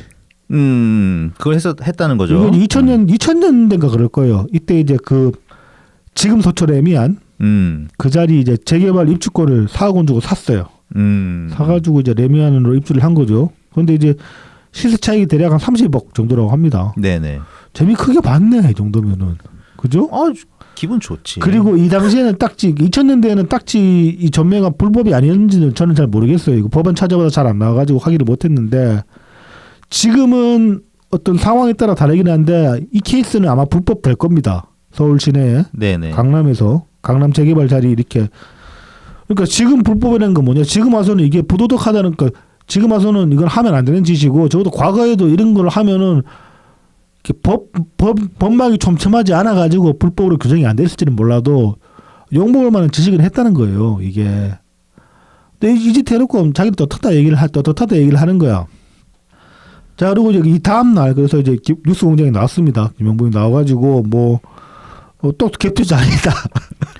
그러니까 아니 왜 하지도 않은 말에 왜 긁혀 있는 거야? 그래서 뭐 갭 투자 아닌데 계속 갭 투자라고 그래서 화가 났다. 뭐 그리고 자기 딸이 뭐 자기 장공직 때문에 계속 눈치만 보고 살아서 좀 애잔함이 있는데 자기 딸 들보니까 더 빡쳐가지고 그랬다. 뭐 그렇게 얘기를 하면서 좀 더 부드럽게 말하는 훈련을 해야 되겠다. 이딴 소리를 했는데 나는 일단 성질나는 게 얘는 국민한테 사과를 안 합니다. 그 자리에서 성질 부린 게 어떤 의미가 있는지를 이해를 못 하고 있는 것 같아요. 아니면 무시를 하는 건지. 네네.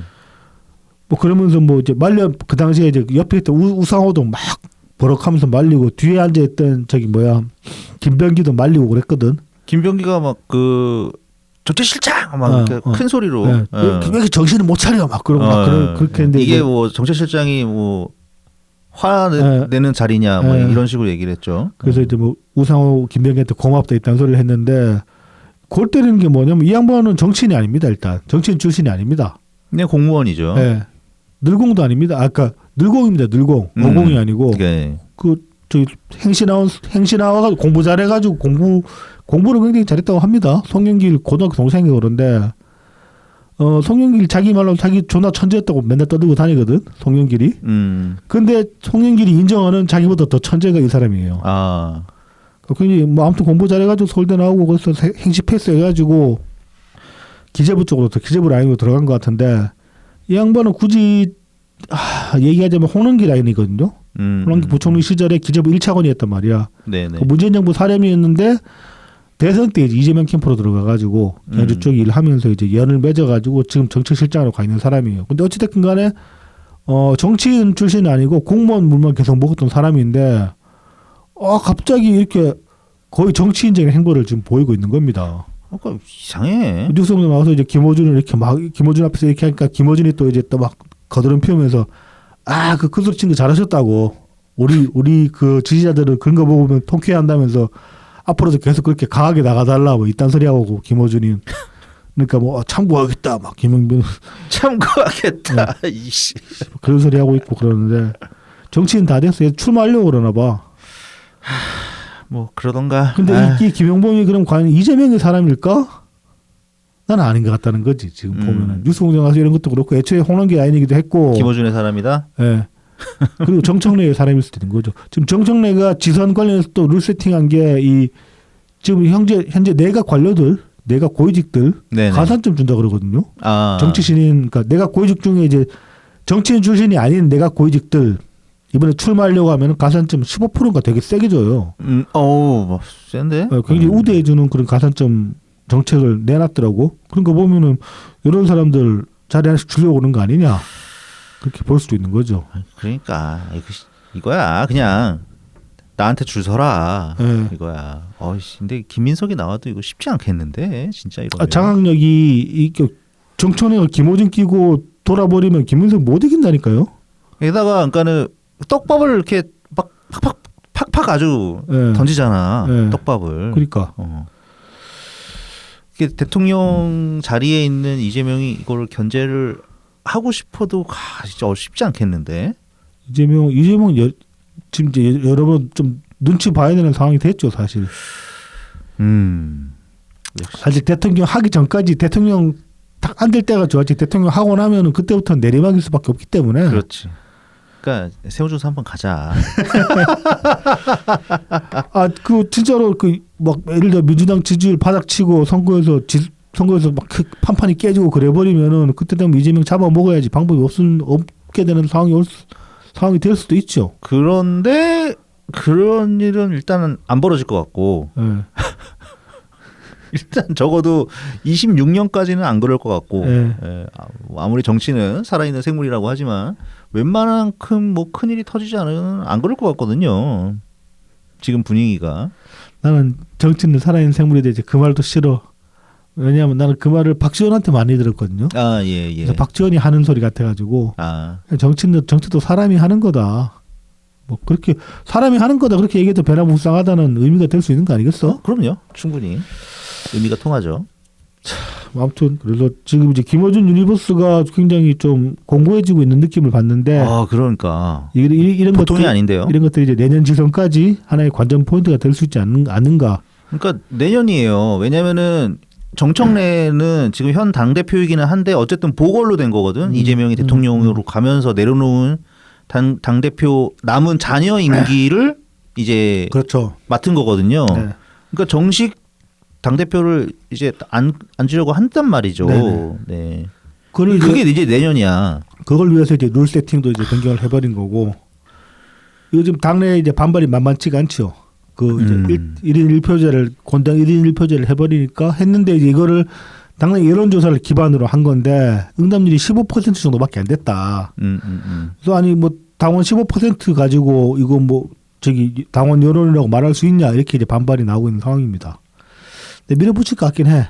아니 그리고 근데 사실 그 명분은 정청래한테 있긴 하지. 그냥 이재명 당대표 시절에 벌어지던 일들 흐름 그대로 이어가겠다는 거 아니에요? 그렇죠. 그리고 사실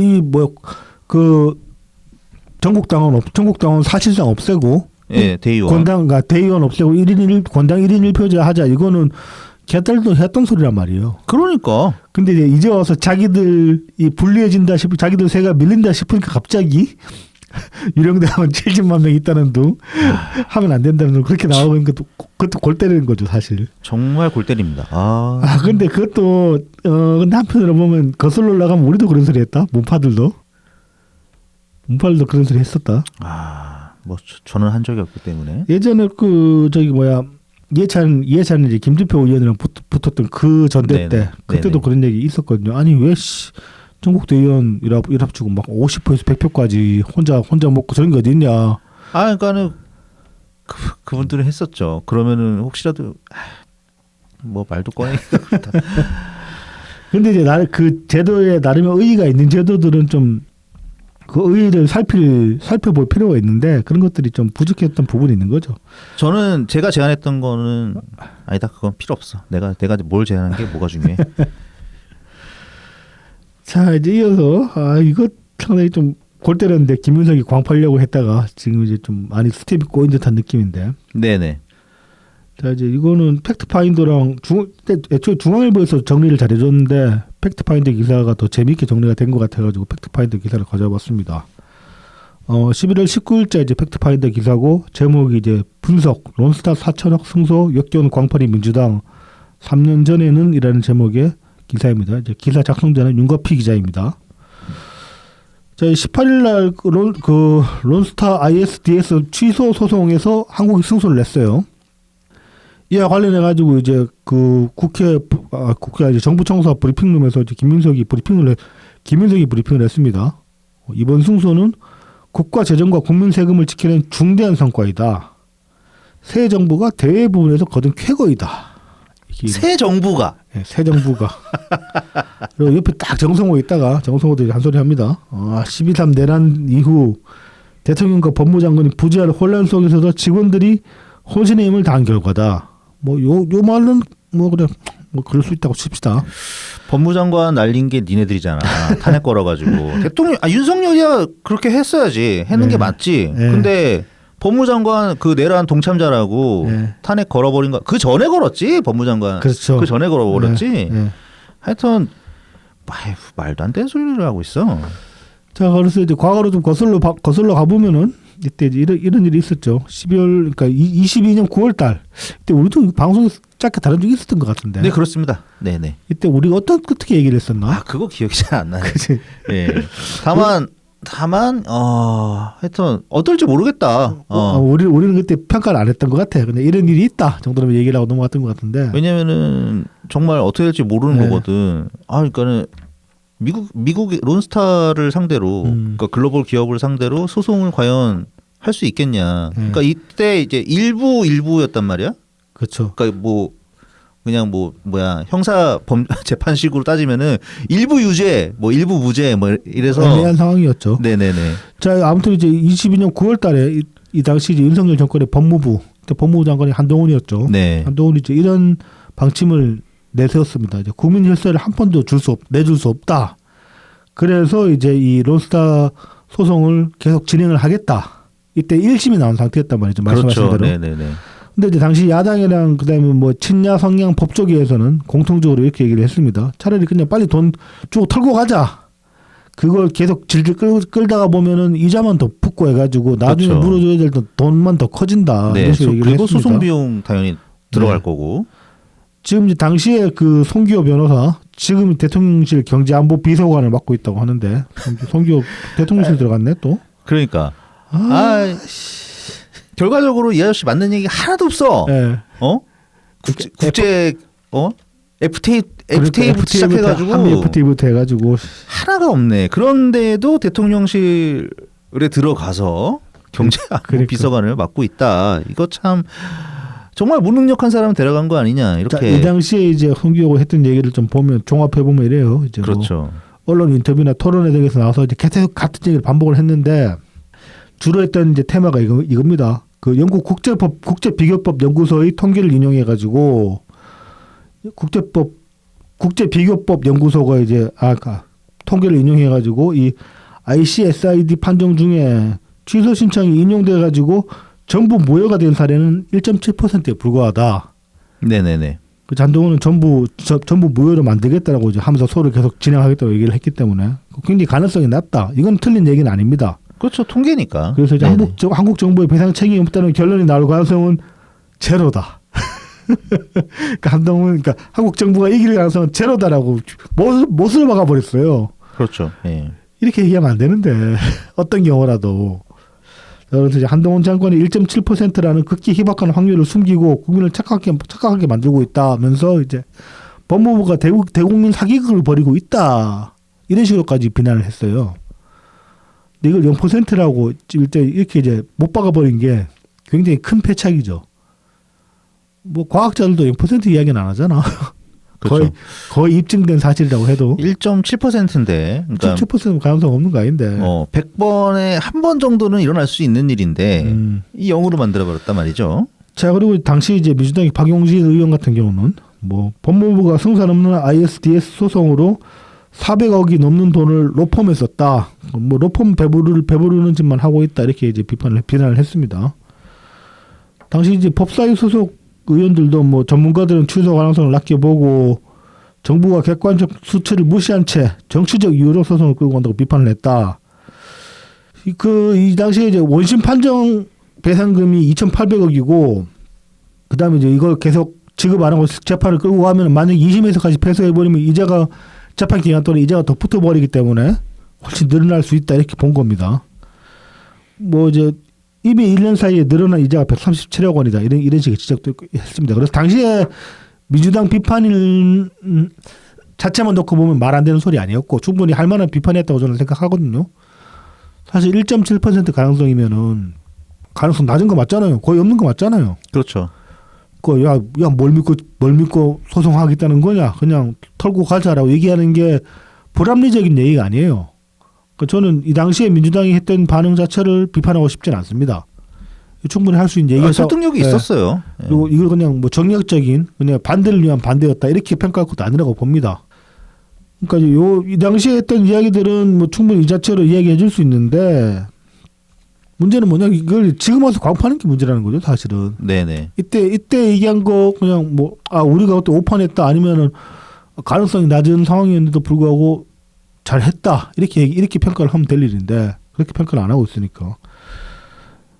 자 그래서 이제 실제로 보면은 올해 이제 11월에 그 ICSID 취소위원회가 이제 원심을 파기를 했어요. 2심에서 결국은 원심 네. 파기해가지고 배상 원금과 이자 지급 의무를 전액 소멸을 시켰다. 돈 한 푼도 줄 필요 없다는 거예요. 네. 그리고 론스타가 이제 한국 정부의 소송 비용 이것도 좀 그러네. 한국 정부 소송 비용 400억 원을 했었는데 당시 민주당은 근데 실제는 73억 원 썼다고 합니다. 73억 원도 론스타가 다 지급하는 걸로 이렇게 판결났다고 합니다. 그래서 이제 어쨌든 간에 당시에 민주당이 했던 얘기들은 다 맞는 얘기가 하나도 없게 돼버린 거죠. 특히 송기호가 0%라고 얘기한 거. 이런 식으로 얘기를 하면 안 된다고 어떤 경우라도. 근데 이게 다 극단주의적인 발언 아니겠습니까? 이런 것들이. 상대방이 모든 것을 부정한다 뭐 이런 느낌이잖아. 자, 그래서 공을 세운 사람들은 어떤 사람들이냐? 뭐 정성호가 이제 뭐 앞서서 뭐 저희 장관도 없고 그런데 그 기재부 관료들이 일을 잘해줬다 이렇게 얘기를 했잖아요. 법무부 관료들이 얘기를 잘해줬다 뭐 그런 얘기 했잖아. 자 이제 노고가 뭐 정성호가 이제 브리핑에서 노고가 굉장히 컸다고 이제 정홍식 법무부 국제법무국장을 이제 많이 치하를 했는데 이 양반은 윤석열 정권 때 임명된 사람입니다. 2024년 2월달에 임명이 됐다고 해요. 네네. 박성재 전 법무부 장관 이 양반이 발탁을 한 사람이고 원래 로스쿨 교수예요. 로스쿨 교수인데 이제 국제법무국을 새로 신설을 하면서 로스쿨 교수를 영입을 한 겁니다. 근데 로스쿨 교수인데 굉장히 소송 준비를 잘했던 거예요. 잘해가지고 겨우 승소를 이끌어낸 거지. 자 그래서 이제 그 공로자들을 굳이 꼽자면은 일단 이걸 하겠다라고 좀 반대 여론도 있었고 사실 가능성도 높지 않았는데 투심 있게 밀어붙인 한동훈한테도 공이 있는 것이고 그 다음에 실무자 이 정홍식 국제법무국장 이 양반 공이 제일 큰 거죠. 근데 이제 어느 면으로 봐도 이 정권이 지금 숟가락 얹을 부분은 전혀 없다는 겁니다. 자 이제 한동훈 페이스북에 이런 글을 올렸어요. 2022년 9월 제가 론스타 소송을 추진하자 민주당은 승소 가능성 등을 트집 잡으며 강력 반대했다. 당시 민주당은 승소 가능성이 없으니 포기하라고 했지만 우리는 국익을 위해 끝까지 싸웠다. 민주당 정권은 뒤늦게 숟가락 얹으려 하지 말고 당시 이 소송을 반대한 데 대해 국민께 사과해야 한다. 저는 사과할 일은 아니라고 보거든요. 반대 자체를. 네네네네. 그냥 지금 숟가락 얹지 말고 그때 그냥 우리가 그냥 뭐 오파하는 것 같다. 이 정도는 얘기할 수 있겠죠. 근데 이건 사과할 일은 아니라고 봅니다. 반대할 것도 충분히 명분이 있었기 때문에. 근데 뭐 사과라고 얘기한 건 좀 한동훈이 오버하는 것 같고 하지만 민주당이 숟가락 얹는 거는 참 치졸한 짓인 거죠. 결정적으로 한 게 아무것도 없는데 자기들이 아니 근데 그러니까 이길 수 있다는 가능성을 한동훈이 보긴 봤지. 그렇죠. 네, 당시 이제 그리고 그 법무법인 이제 같이 그 재판 준비한 법무법인에서도 그 논리 자체를 가능하다고 봤기 때문에. 그러니까 이 그 재판 전략을 바꿨죠 당시에. 예. 굉장히 명확한 방향으로 지금 이 승소를 이끌어낸 거거든요. 재판 어떤 절차적 정당성을 문제 네네. 삼아가지고 재판 자체가 아니라 네네. 판결 자체가 아니라 절차적 정당성을 문제 삼아서 거기서 이제 빈틈을 파고들어서 승리를 이끌었다. 뭐 그렇게 볼 수 있는 거죠. 사실 전략의 승리라고 보는 면이 타당하겠죠. 그렇게 보면은 당시 참여했던 법률가들이 굉장히 유능했다. 뭐 그렇게 보는 게 옳지 않은가. 그러면은 더더욱 이 당시 이제 소송 진행했던 사람들 공으로 돌려야 되는 거죠. 네, 그렇습니다. 이제 적어도 이 정권은 아무것도 우리가 해냈으면 이런 식으로 얘기할 부분이 없는 거지. 근데 정청래는 또 한동훈한테 숟가락 올리지 마라 이런 소리를 또 했어요. 아니지. 한동훈한테 니네가 올린 거지. 그렇지. 한동훈은 내가 잘했습니다 이런 소리를 한 적은 없어요. 그렇죠. 네.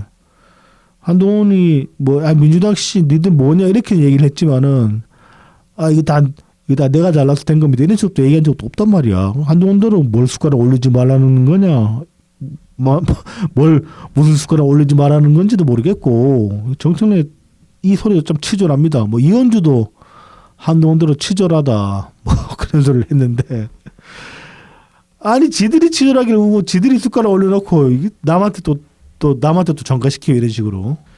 이 거의 민주당이 종톡이 된 것 같아. 자기들 한 짓을 남한테 전가시키는 게. 진중권 교수가 정리를 잘 했죠. 네. 네.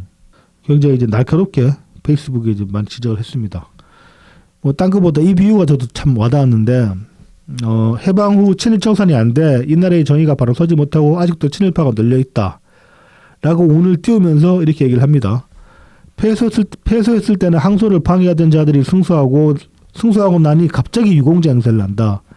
이거 이제 친일파가 네네네. 일본 망할 거라는 거 상상 못한 친일파들이 해방되고 나니까 갑자기 자기들 독립운동한 것처럼 행세를 하더라. 네. 그런 얘기가 되는 거죠. 굉장히 비유가 찰떡 비유 아닙니까 사실 이거.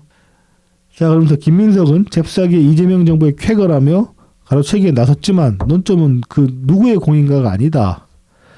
이런 류의 국제소송에 대비하려고 법무부에 새로 국제국을 만든 것도 한동훈이고 이번 소송의 대응도 거기서 이루어졌다. 그러니까 이 국제국이 굉장히 중요한 역할을 한 게 맞죠 사실상. 자, 그리고 이 사건의 최종 변론은 올해 1월에 끝났고 이재명 정권은 그로부터 5개월 후에 출범한다. 최종 변론 끝나고 나면 할 일 없잖아요. 그렇죠. 그제 그 판사들 판결 내리는 거니까 그냥. 근데 대체 뭘 내렸다고 이 정부의 쾌거라고? 대뜸. 아무리 광팔고 싶어도 그렇지. 그냥 딱 그거지. 아싸 재수 이거지. 재수 좋은 거지.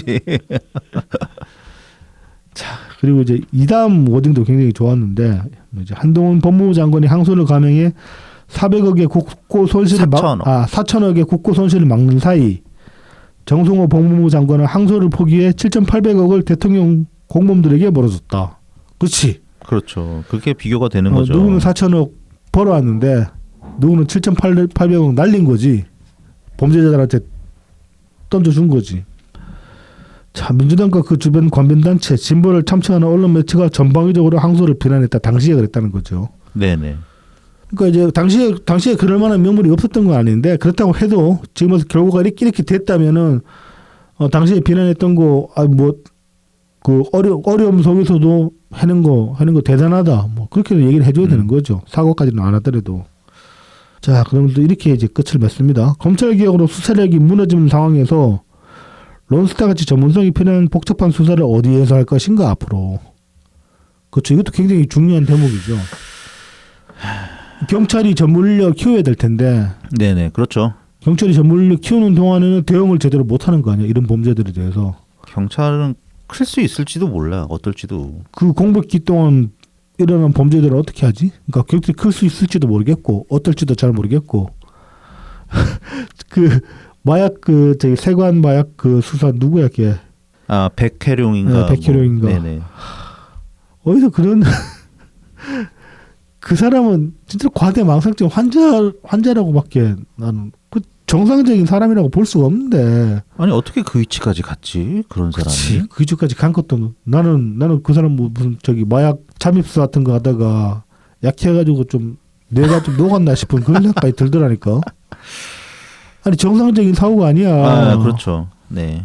근데 뭐 아무튼 이제 경찰의 어떤 전문 수사 인력이랍시고 보여지는 게 그딴 인간들이 나와가지고 지금 설치되고 있는 상황인데 이런 그 지능 경제범들은 날이 가면 갈수록 굉장히 더 이제 기승을 부릴 거란 말입니다.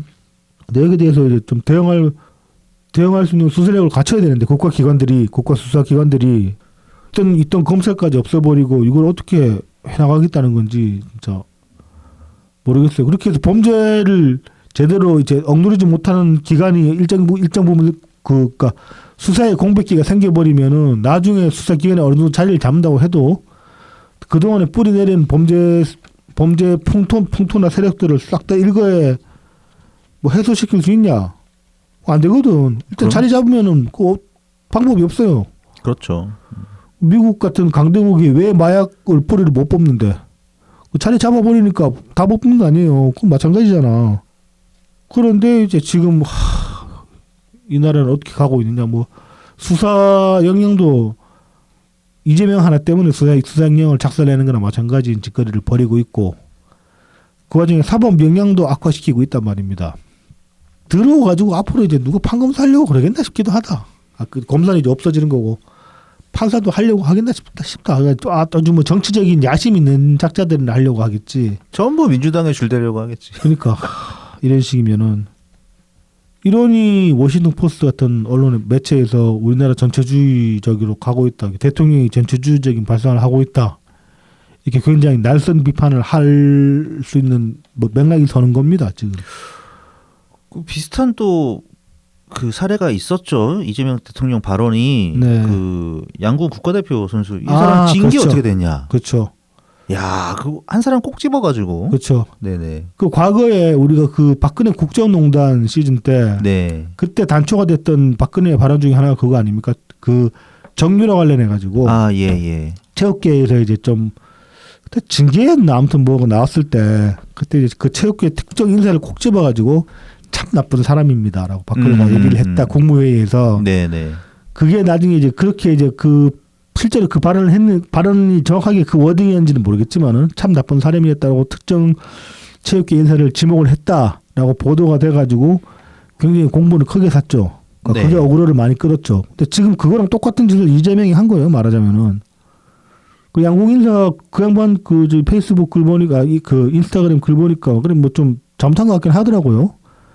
부정선거 뭐 운운한 거죠. 부정선거 운운하고 좀 센 발언을 하긴 했어요. 음모론적인 발언도 하고. 근데 네네. 이제 그건 일단 개인 SNS고 뭐 사실 나는 그걸로 양궁 선수 그 뭐 양궁 협회에서 징계까지 내려야 되나 싶긴 해요. 그 이재명식으로 하면은 뭐 그게 뭔 상관이야. 활만 잘 쓰면 되잖아. 그렇지. 활 잘 쏴가지고 점수 높게 나오면 되는 거 아니야. 뭐 근데 이제 뭐 그 양반은 그거 아니더라도 그 빡센 국대 우리나라 양궁 국대 빡세잖아. 아유, 그럼요. 뭐 최근 경기에서는 그러니까 국대로 선발이 됐는데 최근에 나가는 국제 대회에서는 또 뭐 선발을 못했다 그러더라고. 평가전에서 밀려가지고. 네네. 그 바람도 아무튼 그 이재명이 그 특정 선수 징계 언급한 것도 굉장히 충격적이긴 했죠. 굉장히 사사로워 보이기도 했고 한편으로는. 아, 예, 매우 그렇게 보였죠. 그러니까 자기가 보기에 굉장히 거슬렸다는 거 아닙니까 보기에. 그렇습니다. 그 개인의 네. 발언이. 그러니까 그런 것들이 하나하나 쌓이면은 그게 바로 전체주의가 되는 겁니다. 그 총리님이 그 말씀을 하셨던 거예요. 전체주의, 그러니까 한나 아렌트가 전체주의의 징후를 파악할 수 있는 방법이 권력이 굉장히 사사로워진다.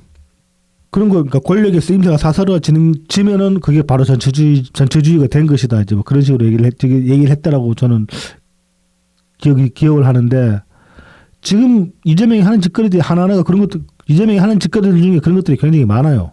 네네. 그래서 올해도 이제 한 달. 네, 한 달 남았죠. 예. 한 5주 정도 남았다고 할 수 있겠죠. 11월 녹음 다음 주에 한 번 더 하면 끝이구나. 네.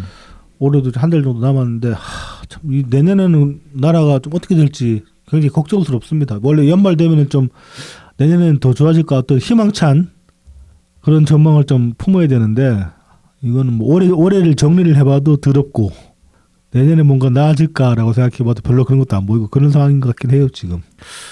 뭐 사람이 변해야 희망이 보이는 거죠. 네, 사람이 변하지 않고 있기 때문에 아직 뭐 이렇게 희망을 좀 보기가 쉽지는 않을 것 같습니다. 그 이제 총리님 그 유튜브 채널에 이제 컨텐츠가 올라오잖아요. 네네. 그래서 이제 두 번째 컨텐츠였나? 그 미국인 교수님이 쓰신 책 네네. 그 소개하실 때 네. 저도 이제 거기서 굉장히 좀 마음에 저도 그동안에 그런 식으로 많이 생각을 해왔었거든요. 좀 와닿는 부분이 있었는데 뭐 이제 미래를 길게 봐라 그런 얘기를 많이들 하는데 길게 보려고 하지 마라. 당장 한 치 앞도 모르는데 뭘 길게 보려고 애를 쓰냐. 이제 그 변화무쌍한 상황 자체가 인생이라고 정의를 그렇게 애초에 베이스를 깔아놓고 시작을 해버리면은 관점이 달라질 수 있는 거잖아요. 굳이 길게 보려고 하지 않고 상황에 맞춰가지고 어떻게 보면 인기응변일 수도 있겠죠. 근데 이제 우리가 그렇게 상황에 맞춰서 살아간다고 해도 인간 전체의 어떤 문명의 지향점은 스테이블한 그러니까 예측 가능한 미래를 지향하면서 계속 발전을 해온 거잖아요. 그리고 그 토대 위에서 우리도 살아가고 있는 거기 때문에 우리가 한 치 앞을 모른다고 해도 그렇게 또 이제 막 그 변화의 가능성이 큰 건 아니란 말이에요. 대부분 상당수의 것들은 스테이블하게 흘러가기 때문에 뭐 그렇게 또 미래를 불안해할 필요는 없다. 뭐 저도 그렇게 생각을 하면서 쭉 살아왔거든요 지금까지. 근데 이제 이 정권 한두 개 잘못 들어서면 그런 것들이 많이 무너지긴 하죠. 최근 이재명 정권이 그런 것이고 좀 오늘 환율 또 이번 주 환율 1,470원 넘어갔더라. 1,475원까지 같은가 그렇더라. 네네네. 이거 뭐 1,500원 넘어가면 진짜로 안 될 것 같은데 지금 기름값도 안 내려가고 그러고 있는 상황인데 아이고 답답합니다. 그런 얘기를 해보면은 뭐 저희도 방송에서 뭐라고 결론을 내릴 수 있는 부분이 없어요. 근데 저희가 뭐라고 결론을 내리겠습니까? 그리고 최근에 보면은 이게 이제 상황이 뭐 국제적으로든 국내적으로든 상황이 굉장히 이제 좀 이래저래 불안한 상황들이 많다 보니까 이게 정보들이 너무 난립을 해요. 정보성이라고 너무 난립하는 그 개인적 판단, 사적인 판단들이 너무 많아요. 저 유튜브에서 최근에 이제 보고 굉장히 승질 났던 게 뭐였냐면은 우크라이나 전쟁 관련해 가지고 네네. 우크라이나가 승전한다, 러시아가 승전했다, 네. 트럼프가 뭐 우크라이나 패전을 종용했다, 온갖 썰들이 다 나오는데 이것들이 뭐 대학 교수 무슨 대학 교수랍시고 하나씩 나와가지고 이야기를 하는데 이렇게 한 5분 10분씩 보고 있잖아요. 근거가 없어요. 네네. 주장이에요, 주장. 추측 주장이야. 근데 그걸 굉장히 강경하게 얘기를 해 다들 교수랍시고 나와가지고. 그래서 그런 거 나온 채널을 지금 다 차단해버린 상태인데 저는. 네. 그러니까 그런 식으로 이게 그 사실 다 낚시거든요. 그런 식으로 얘기하는 것들. 네, 그렇죠. 그 사람들 나중에 자기 한 말에 대해 책임질 필요도 없죠. 그 누가 와서 또 따지겠냐고. 사실 따지는 사람이 있을지도 모르지만 몇 명이나 되겠냐고. 그냥 이제 배 탁놓고 조회수 주워먹기 장사만 하고 있는 거예요. 근데 우리까지 그럴 수는 없잖아. 우리는 그렇게 할 건덕지도 없죠. 건덕지도 없고 아니면 그래도 하려면 못할 것도 아닌데. 아 그런가? 네. 하면 안 돼. 그런 거 하면 안 되지. 안 되지. 나중에 크게 죽어. 그래서 뭐 너무 길게 보려고 하지 말고 그냥 이제 하루하루에 충실하면서 하루하루 즐겁게 살아가자. 이 많은 사실 이제 이재명에 대한 괴로움도 그렇습니다. 이게 우리가 이제 너무 앞날을 길게 보고 있다 보니까 느끼는 괴로움도 있을 수 있거든요. 주변에 소소한 것에서 좀 기쁨을 찾아야 된다. 그러면서 버텨나가야 된다. 총리님도 그런 메시지를 좀 주려고 하시지 않았나. 뭐 그런 생각도 해봅니다. 어차피 문제가 해결되는 것도 결국은 사람으로 해결되는 거기 때문에 네. 뭐 옛날에 뭐 IMF 때 이런 것들 안 그랬겠습니까? 그게 다 오랜 세월 동안 쌓인 그런 구조적인 문제가 터져서 발현되면서 그러니까 굉장히 취약한 형태로 다가온 거죠. 그렇죠. 네. 그래서 이제 뭐 다시 한번 그러니까 지금 또 그때랑 다르다는 거 아닙니까? 이제 악화일로인데 정확한 원인을 탁 꼬집어서 얘기하기가 어렵다 지금. 뭐 근데 이제 뭐 원인은 모르겠지. 원인은 분석하기 힘들지 몰라도 구조적인 원인은 너무 많지. 이제 네. 인구 같은 경우도 그렇고. 근데 이제 여기까지 올 때까지 뭐 그냥 이제 왔다는 거죠. 그게 문제인 거지. 이제 이거를 이제 다시 흐름을 반전을 시켜야 되는데 지금 현재 까지는 모르겠다. 논의되는 방안으로는 이렇게 딱히 보이는 게 없고 그냥 그냥 돈 더 쓰겠다 정도이기 때문에 예. 그렇습니다. 그래서 이제 걱정이 되는 거죠. 뭐 근데 어쩌겠습니까? 네. 어쨌든 뭐 돈이 됐던 자산이 됐던 뭐 좀 쓸 땐 쓰고 뭐 한다고 하지만 되도록이면 아껴야 될 때다 지금은. 뭐 그렇게 볼 수 있겠습니다. 뭐 아끼는 건 아끼는 거고 아끼면서 산다고 뭐 괴롭게 사는 건 아니잖아. 그렇죠. 그러니까 너무 길게 보고 너무 많은 거를 계획하고 너무 많은 거를 이루려고 하지 말고 하루하루 충실하게 살아가자. 뭐 그런 말씀을 끝으로 드립니다. 저는. 네네.